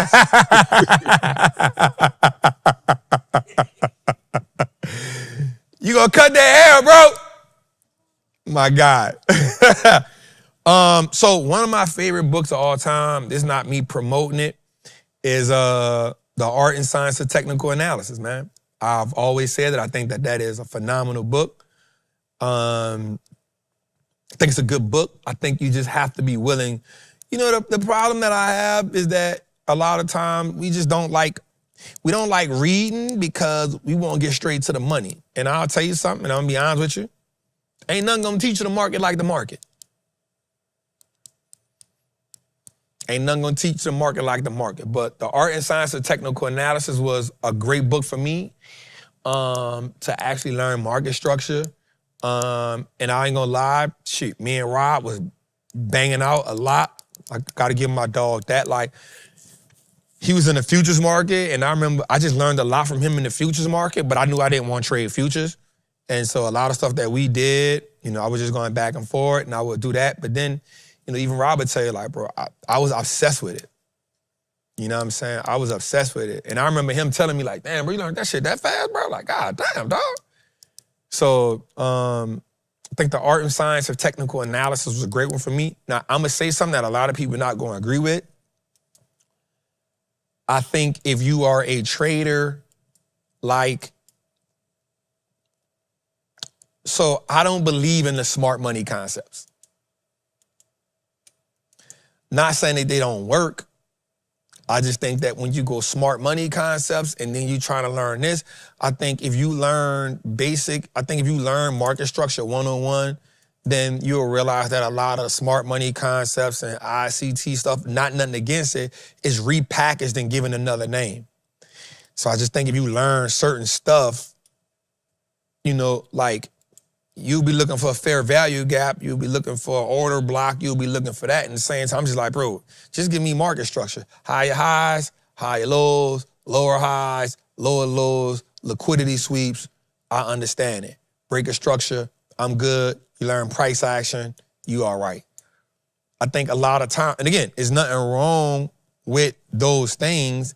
I think you just got to understand where you are, because when you start reading different stuff, it confuses you. If you're going to read market structure, I would read every book out, and I always say this, it's better to read one book 10 times than to read 10 books one time. Right? The first time you read the book, use a pencil. You're going to underline what you got. The second time you read the book, you read it with an ink pen. I guarantee you're going to underline some different stuff. The third time you read the book, you go with a certain highlighter. The fourth time you read it, use a different highlighter. I guarantee you, by the time you get on the fifth time when you're reading that book, you're going to be like, God damn. You're going to have 1, 2, 3, 4 different markings in that book. Because every time you read it, you're going to have a different type of comprehension. The first time you write it in pencil, you're going to have a different comprehension when you go to it with the second time you read, when you go to the ink pen, you're going to be like, okay, this is good. The third time you come back with the highlighter, you're going to be like, wait, I got this. And the fourth time when you change the color, so I'd rather you read one book 10 times than 10 books one time. Because as human beings, repetition is how we learn.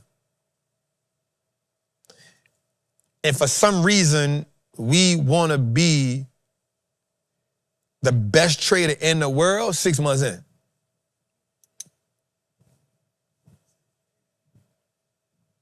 You know what I'm saying? You want to be the best trader in the world? A red day, you discouraged.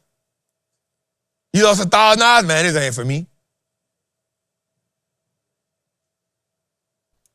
You know what I'm saying? So I'm telling you, instead of trying to go get 50 million books, take one book, read it at least 3 times.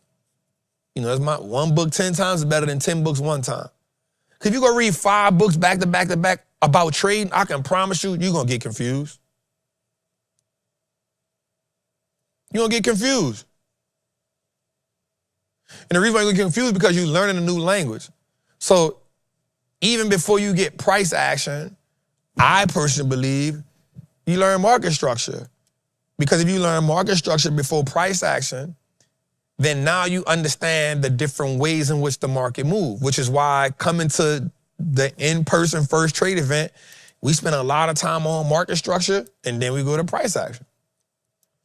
So I think you learn market structure, price action gonna become easy because one of the key points about price action is one, understand the anatomy of a candle.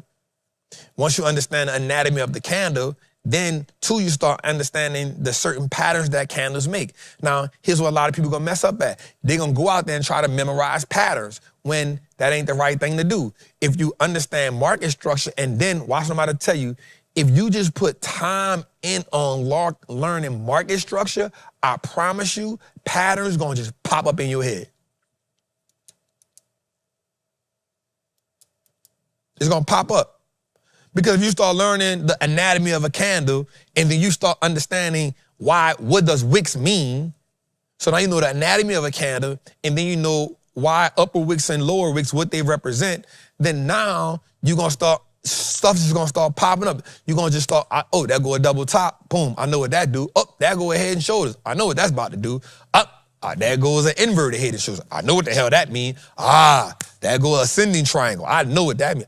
There go a wedge, I know what that means. And then you're going to get so good, you're going to be saying, there go that cup and handle. I know what that means. Oh, there goes the break and retest. I know what that means, right? But again, because you won't be the world's greatest trader in 6 months, you rushing the process. And then you get discouraged when you look at everybody else making money. Why I ain't making money? Because you haven't given yourself time. And that's the one thing that I can't do. Even in my trades.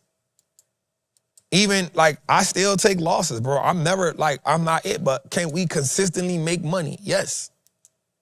Yes, we can. Can we end the year, knock on wood? I thank God for that. Can we end the year positive? And I'll be honest with you. Bro, I don't care about in the year 200,000 to the good. Now, for somebody like 200,000, wild trap, for the size account that I have, right? Bro, if you go get $10,000 out the market, bro, you've done a lot. And that's the biggest problem. You so quick to show a screenshot.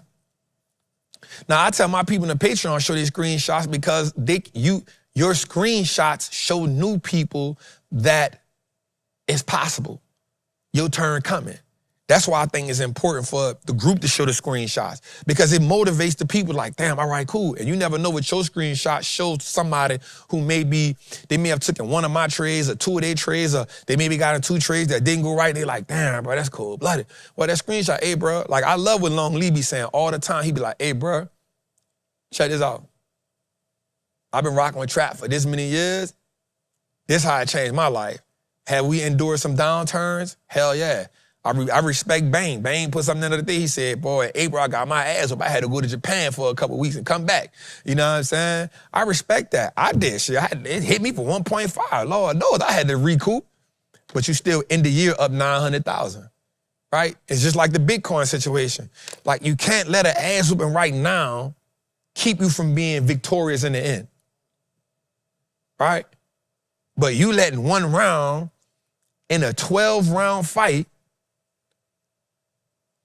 put defeat in your heart. And now quitting it went from just being an option to being on your table. Right? And I look at the game in years. I said, okay, we are currently in round 2 of a 12-round fight. You just in February. You got 10 more months. You in round 2 of a 10-round fight, of a 12-round fight. I'm gonna tell you, I picked that analogy up last year. I said, hey, we in April, Trap. That's cool. You still got eight more rounds. Can you go get that back? Yep. How do you know you can get that back? Because in 2024, nigga, you made $4 million. And guess what? That didn't take the whole, did I lose trades in 2024? Hell yes. But watch this. You have a good month here. And watch this. The theory is, there's only 10 great trading days in a year. In a whole year, there's 10 phenomenal trading, not like specific trading days, but there are 10 like days in the market where the market just goes astronomical. And guess what? You gotta be in the market on those days. I can guarantee you that Friday just passed was one of them. Market was up 2-point-something%. I can guarantee you when we look back, that was one of those days. I remember last year, Ashan, that was a 10% day. That day we was in here, the market had a 10% day. Now, mind you, I had already lost the 1.5 million. That day I made $200,000. I said, I did it. I looked, I said, okay, I got 1.3 to go. I got 8 more months to go get 1.3. And so when you look at it like that, you say, bro, all right, I'm in February. What have I learned in the first couple weeks about myself that I need to fix, that I need to do, that I need to analyze? I got 10 more months to finish this shit strong. When you look at it like that, that's how you play the game. Let's go a little further.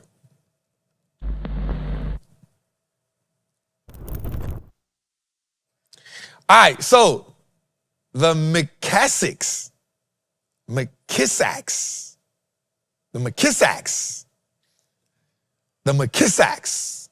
Did I say that right? McKissacks? Maybe it's McKessacks. Huh? Well, it's Sacks. McKessick. Bruh, anything you don't know, you just say it with a question mark. Is the McKissacks? The McKissacks? McKissacks? That's Sacks at the end, cuz.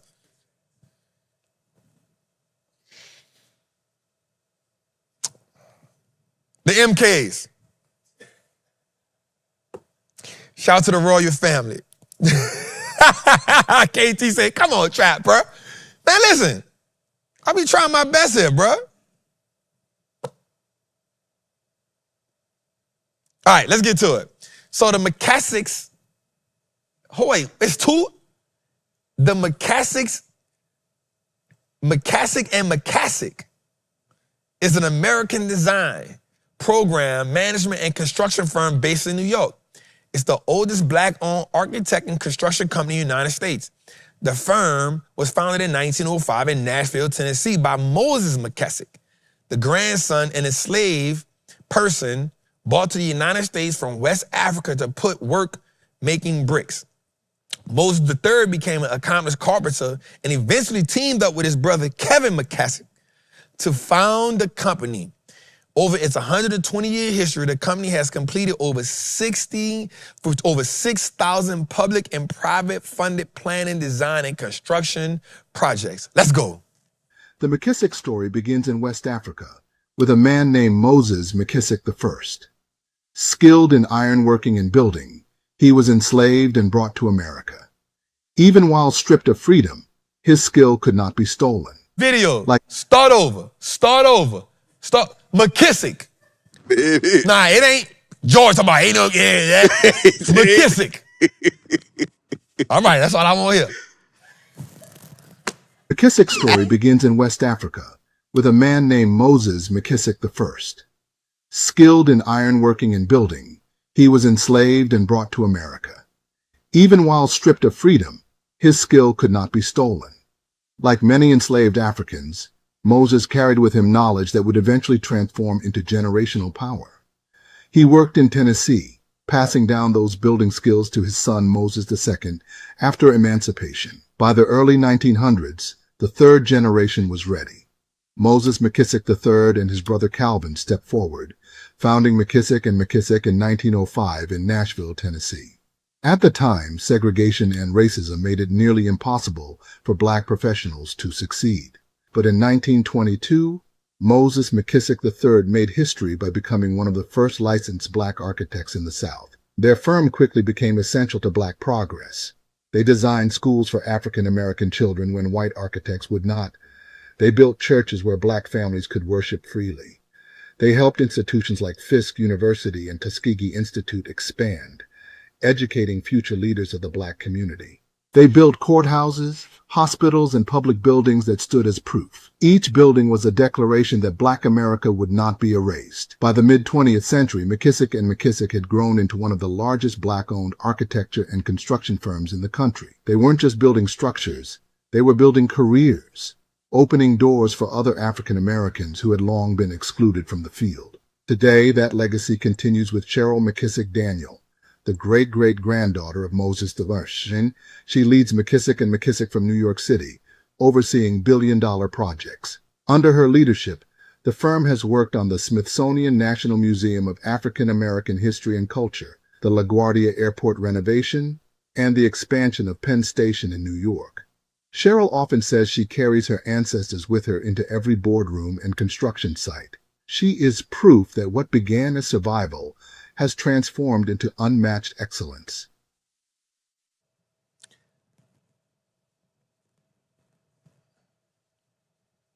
Can y'all hear me? All right. Hey, I'm going to tell you something. You know what I want to start doing, Jose? I want to start reaching out to people like this, bro, and having them on a show. Or having like a sit-down talk with them. That'd be good. Like people like this, like Ruby Bridges, Angela Davis, people like certified trappers of the week that we can go find and They're still alive and kicking. bro, there's still a lot out there, bro. Yeah, yeah. And I think we can go find them, bro, and I think that will give us, that's what I want to do, bro. That's impact right there. Or go find them and say, hey, let us have a sit down with you. Like there's a company that I follow. And they daddy, it's a bean company, a canned good company. I follow them. I'm like, bro, like when I think about a show, when I call my show, so I got a show I want to call it Well Connect. But it's all about me sitting down with like families like this, bro, because this will mean a lot to me, bro. Because I want to sit down and say, yo, how did Moses do it? Because I feel like we disregard the blueprints that was before us. And I'm going to be real with you. I'm going to say this, and I'm not saying this. I don't want nobody to take it wrong, but we be so quick to say this, bro. Man, that's how them white folk done it. But I think we disregard the work that black families put in, and we don't get to hear about them, and so we miss it. Don't get me wrong, to build wealth in America is an accomplishment in itself. But America is one of the easiest places to build wealth. But you gotta learn the blueprint on how it was built. And so when you go see somebody like this ain't just generational here. So I always tell people this, and I always say this, and they be like, man, Trap, you build a generational wealth. People say you build a generational wealth. I don't know. You know why I don't know? I'm still here. It ain't generational. I don't know what my daughter gonna do. Just keeping it real. You be like, man, you tripping, man. No. Generational wealth is that right there. Right? We can talk about Hov and Beyonce, but watch this. We don't know what's gonna happen until they gone. Until Blue and the kids, they like, yup, this it. I'm just being real. Now, are you building wealth? Of course. Generational, you don't know yet. It got to be tested. I'm sure the Vanderbilts thought they was building generational wealth. We know that the Walmarts built generational wealth. Because 5 of his hairs are still on the goddamn on top 5, top 10 families. Wealthiest people in America. So am I building wealth if I'm in a process? And I always get mad when people be like, Trap, bro, I'm gonna be real with you. If you look at the whole world, but we don't look at it from this perspective, if you living in America, you got a roof over your head, and you still wealthier than 95% of the world. We don't look at it like that. Now, when you look at it, well, I'm in America, Trap, I bet. Well, let's look at it from this perspective. If I'm in America, I don't consider myself the 1%. I don't get caught up into that. Oh, you one of the 1%. No, I ain't. I don't feel like that because I don't let the data tell me how they can classify me. And I'm not doing it from an ego purpose. Oh, I'm a high value man. Man, shut up. I'm out here figuring it out. Because you one mistake, and I remember E.T. told me this, you are one bad decision away from losing it all. So my goal is to be a better decision maker.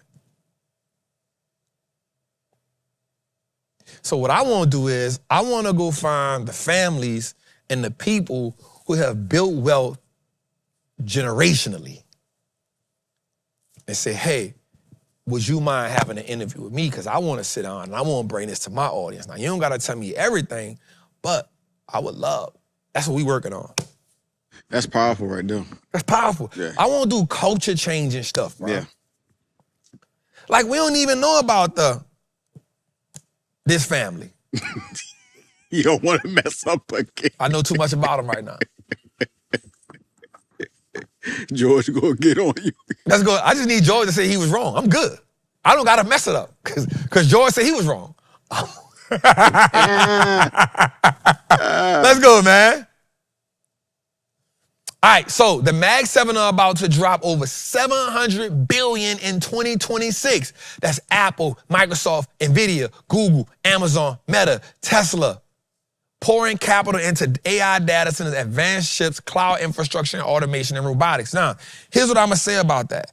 A lot of times, and so this is why I don't be wanting us to get caught up in the AI bubble talk when we see big investors saying, we see people saying like AI is a bubble, and we hear, it's all over the news and people are being fearful. Here's what I always say to that. 700 billion? That can't be a bubble. You don't spend 200 billion in something that you see as a bubble. You don't spend 175 billion in something that you see as a bubble. You don't spend 90 billion. You don't spend 50 billion. You don't spend 20 billion. You don't spend 14 billion in something that you think is a bubble. You don't do it. And so what I believe is, in my mind, will they have companies that fail? Of course. That's right. But here's what people think about like this. I'm going to give you an example. Was the gold rush a gold bubble? When they had the gold rush back in the day, they got the gold rush and everybody was going to California. That wasn't a bubble. What happened? Did they have a lot of companies that start selling stuff that complemented what was going on that went out of business? Of course. You know why? Because capitalism. This is capitalism. You know what capitalism says? Capitalism is this, Jose. If I see that this is running, my goal is to make a company that can get acquired by another company that's adding to that. That's capitalism. I don't even want the company to be good. I just need the company to be good enough to get acquired by one of them. That's capitalism. That's capitalism at its finest. Everybody ain't gonna make it. You know the difference between, from my perspective, the dot-com bubble was you had a lot of companies that were not producing revenue, earnings, profit. Right now, even outside of the Mag 7, you still have other companies that are like, watch this. So the Mag 7 is right here, right? But watch this. You got a company like AMAT. You got a company like KLAC. You got companies like ASML. All of this, you got companies like Analog Devices. These are byproduct companies of this who are producing billions in revenue. You feel me? So you have, of course you can say, hey, bro, they got so many, and this is what happens. Think about this. Watch this. Example. I hate to use this, man. Nope, I'm not going to use that. I'll give you another example. So watch this. George, here's an example. Great example. During Mardi Gras, right? Or anybody. Like when I moved to Atlanta, but I'm going to use George, during Mardi Gras. That is, think about this. Mardi Gras, New Orleans is a festive city. So there's always festivals, which means there's always an opportunity for you to start a business. Right? And you can start a business that just complements what's going on during the festivals. Watch what I'm about to say, Jose. I can start a parking business. Watch this. I can start a parking business during festival season. Guess what my business can be? Parking cars on the street. Right? Now watch this. If there's a bunch of people doing this, George, is there not a lot of people doing that? Well, guess what? If I go too far down, my business is not going to make no money because I'm too far out of the jurisdiction of where the festivals are. So that means my business has a high chance of what? Failure.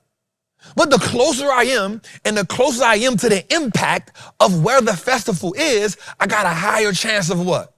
Success. Okay, let's use Atlanta for example, right? When I first moved to Atlanta, guess what a lot of businesses was? Just dudes putting on parking vests, charging you $20 to park the closer you are to the club. You come back out there, dude, gone.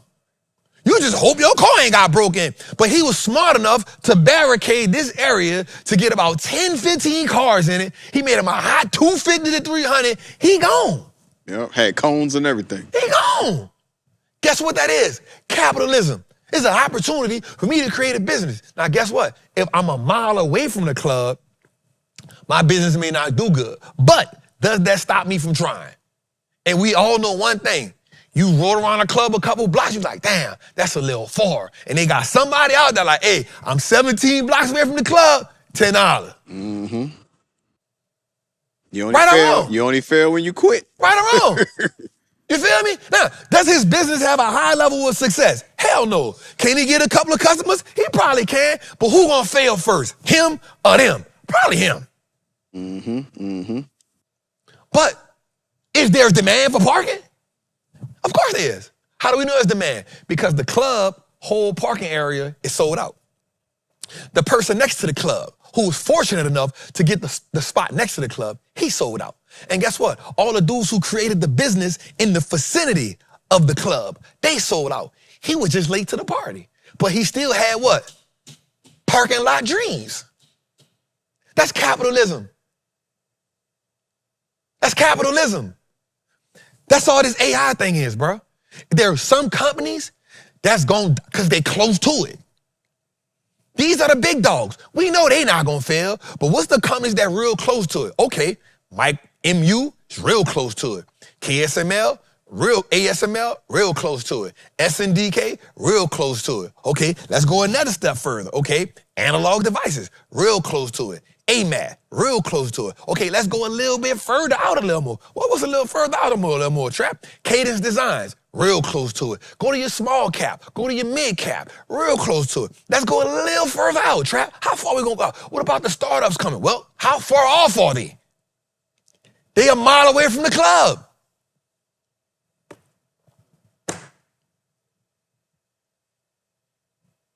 They a mile away from the club. Will they get some people that come park there? Of course. The desperate people that don't want to go inside. But everybody else can be like, you know what, bro? Man, I ain't much gonna go, bro. I'm gonna go to the other club. That's how the game go. So you gonna see people that's gonna fail. You gonna see, but we can't get on CNBC and we can't get on NSNBC and we can't listen to these people saying, oh, these companies is an AI bubble. No, it's gonna be a shakeout phase. It's gonna be a shakeout phase. And guess what's gonna happen 4 years from then? Something else gonna pop up. That's the nature of capitalism. Let's go. What we got? That was good. All right, so show me the money. These 4 mega cap tech stocks are going all in on artificial intelligence. We just talked about that. Let's go a little further. AI eats the chip.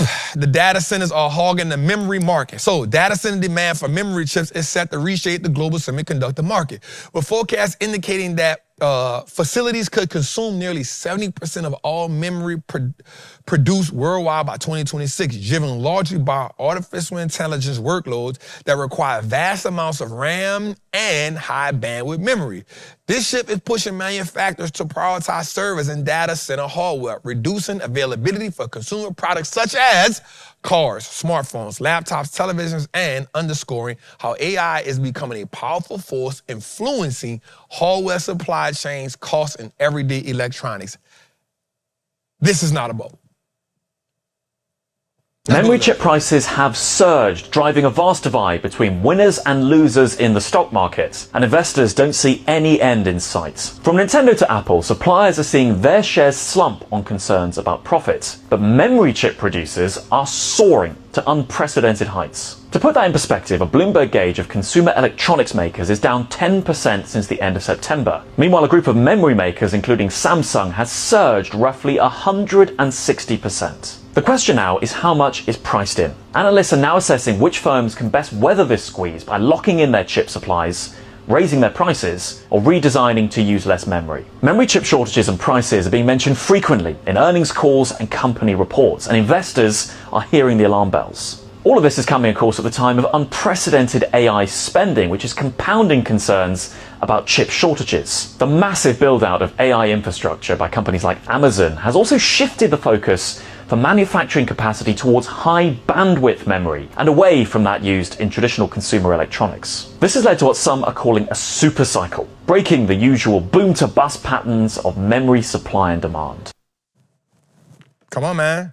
So this is why I feel like, can you hear me? This is why we got to look at the stage, and we look at the stage. So when we got in GEV, the reason behind GEV was because what?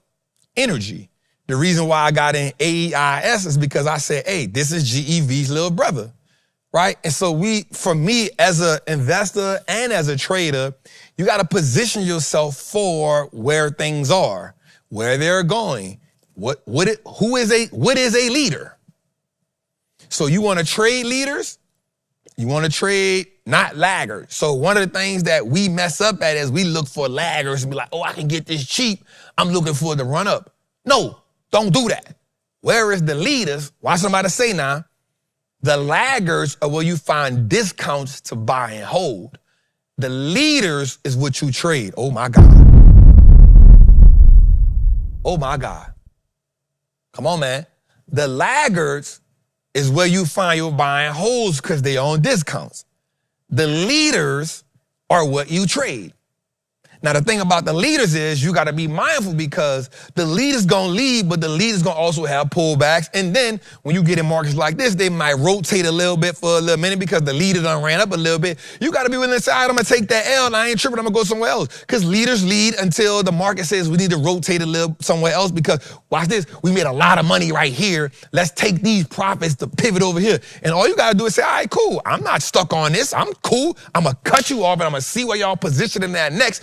And how do I find that out? Watch me here. Watch me here. Companies that when the market falls hard, these companies don't fall as hard and they are the first to recover. That is the next wave of leadership. The next wave of leadership always recovers faster than the broader market. All right, I just gave y'all so much game just now. I just gave y'all so much game right now. I just gave y'all so much game. Come join the Patreon and make sure you come to the Make Your First Trade. I promise y'all, we gonna get busy. I just go a little further. All right, watch here. When screens outpace smarts, this was good right here. When new neuroscience, god damn, why they put them two words back to back?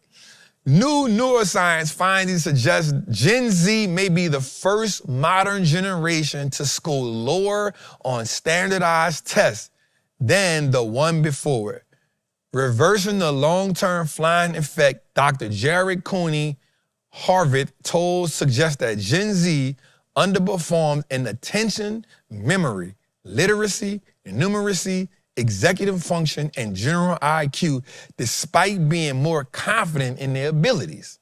He points to heavy screen exposure as a major factor, arguing that constant digital input replaces deep reading and human interaction, which the brain is wired for. Researchers note that other forces also shape intelligence trends, including changes in testing, education quality, economic stress, pandemic after effects. Remember, this was the first generation that, come on, a digital-first upbringing may be reshaping how cognitive skills develop across entire generation. Let me say this to y'all right quick, and I'm gonna end on this tonight. Get your kids off them damn phones. Get your kids off them damn computers. Stop giving your kids them phones and them computers because that keep them quiet. You have to parent. Now, I'm telling you because sometimes I've done it to my child. Right? I got to go shoot this content. I got to go do this. She go upstairs. She be chilling watching the TV. But I go say, and be like, hey, come here. Let's go read right quick. Let's go read this book right quick. Hey, give me the phone. Give me the computer. Don't go look at the TV. Let's go outside. Let's go play some golf. The brain is designed. And this is the one thing I love about, people always be like, my generation is my generation that, my generation is my generation that. I'm not into all that, but I will say the one thing that I remember being a kid was we love to go outside. I'm knocking on your door 9 o'clock in the morning. What's up? You come outside? Oh man, they still eating here. You come outside? Somebody up at 9 o'clock in the morning bouncing the basketball. Somebody outside throwing the football in the air. What's up? I'm waiting on y'all, dog. Right? Some of the little girls, they double dutch and they hopscotch and they, you know what I'm saying? The brain and the way we are designed as human beings, bro, we are designed to interact. Also, as an adult, I'm about to say this. The reason why you cannot, let me rephrase that. The reason why you're having a hard time at becoming a great trader is because you're too easily distracted. You can't look at the chart for an hour without looking on your phone.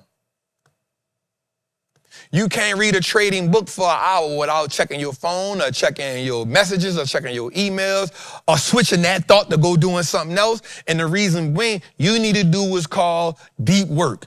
And deep work is being able to do something for an hour or more at a time without being distracted. Until you're able to do that, you will struggle. Because you haven't given your brain enough time to develop the information before you switch to something else. And because you keep switching from this to that, your brain can't find the pattern. Your brain is the most powerful computer in the world, but guess what? You ain't giving it time to compute. So stop letting the people tell you got ADHD. Stop telling the people you got ADD. Turn the damn phone off. Tell your lady, hey, give me an hour, babe. This is going to change our life. Give me an hour a day. This is going to change our life. I promise you. Just give me an hour a day, get me off the sugary drinks, and feed me some good food. This is going to change our family. I promise you. And you got to do the same thing with your kids. Put some books in front of them. Get them off the YouTube. Get them off the roadblocks. I'm not saying they can't be on it, in moderation. Send their ass outside. Go outside with them. You know why? Because you don't know when the last time you as an adult went outside and walked and did something outside of being a prisoner to this. This your new prison cell. This your new prison. All right? This your new prison. And so because these are your prisons, outside of this, your brain, and when you do it long enough, you develop an addiction, which is what they want because we live in a world of the attention economy. The more I can keep your attention, the more I can program you. The more I can program you, the more I can get you to do the things that I want you to do. The more I can make you believe politics the way I want you to believe, and you don't even know it, that your political beliefs be shifting. You don't know that you're walking around angry, but when I go on your Instagram, everything on your Instagram is rage bait. Everything on your Instagram, because everything that you comment on, watch this, feeds this computer to what this computer can be triggered by. So you got to be able to disconnect from this computer and this computer so this computer can compute the way that God intended it to. I'm going to say it again. You need to disconnect from this computer and this computer so that this computer can compute the way that God intended it to. I promise you, you're way more genius than you give yourself credit for. I promise you, this market is not as hard. I promise you, with everything in my life, I got a GED, y'all. I made a couple million out of this thing. A lot of y'all way smarter than me. Again, I got a GED, y'all. I stopped going to school in the 10th grade. Probably by the 8th grade, I had done gave up. I had done cheated on the small girls for the last 2 years. You know way more than me. And I'm not here to brag. I'm here to tell you, because I got some money out there, they got some of your money that's in there too. That's all I want you to know. They got some money in there for you too. You got to be willing to go get it, but you got to disconnect. And you got to have some days where you spend, and I'm going to tell you, some days you spend an hour on a chart. That's cool. Some days you spend an hour in the book. It's okay to spend an hour on a chart someday. But some days you got to spend an hour in the book because you're teaching your brain how to compute.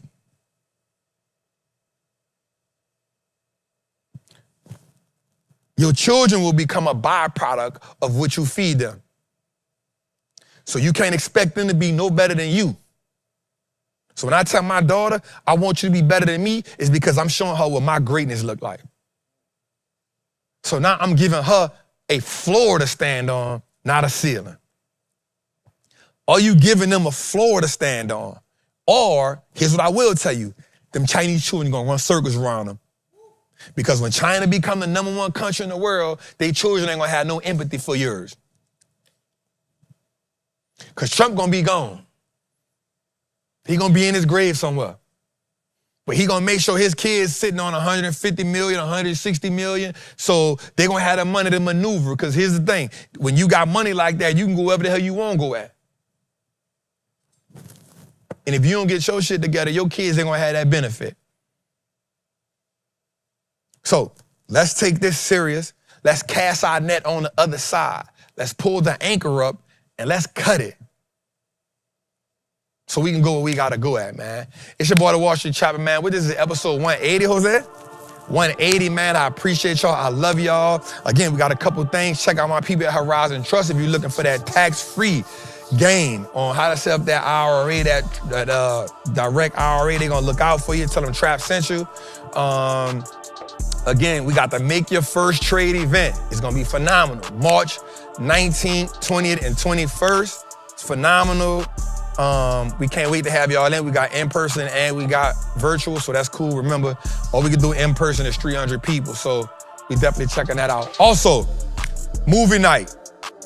Let's get to it, man. Black History on the big screen. I would love to see all y'all here. I'm definitely gonna be in here, so come in, check it out, have fun. We're gonna have a blast, I promise. You know, it's just one of the many things we're doing in here. Get your merch for sure.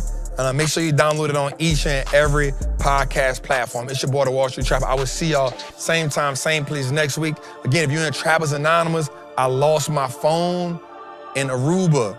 I get another one tomorrow. I will have a post for y'all. It wasn't on this one, it's my other phone. So I got y'all, man.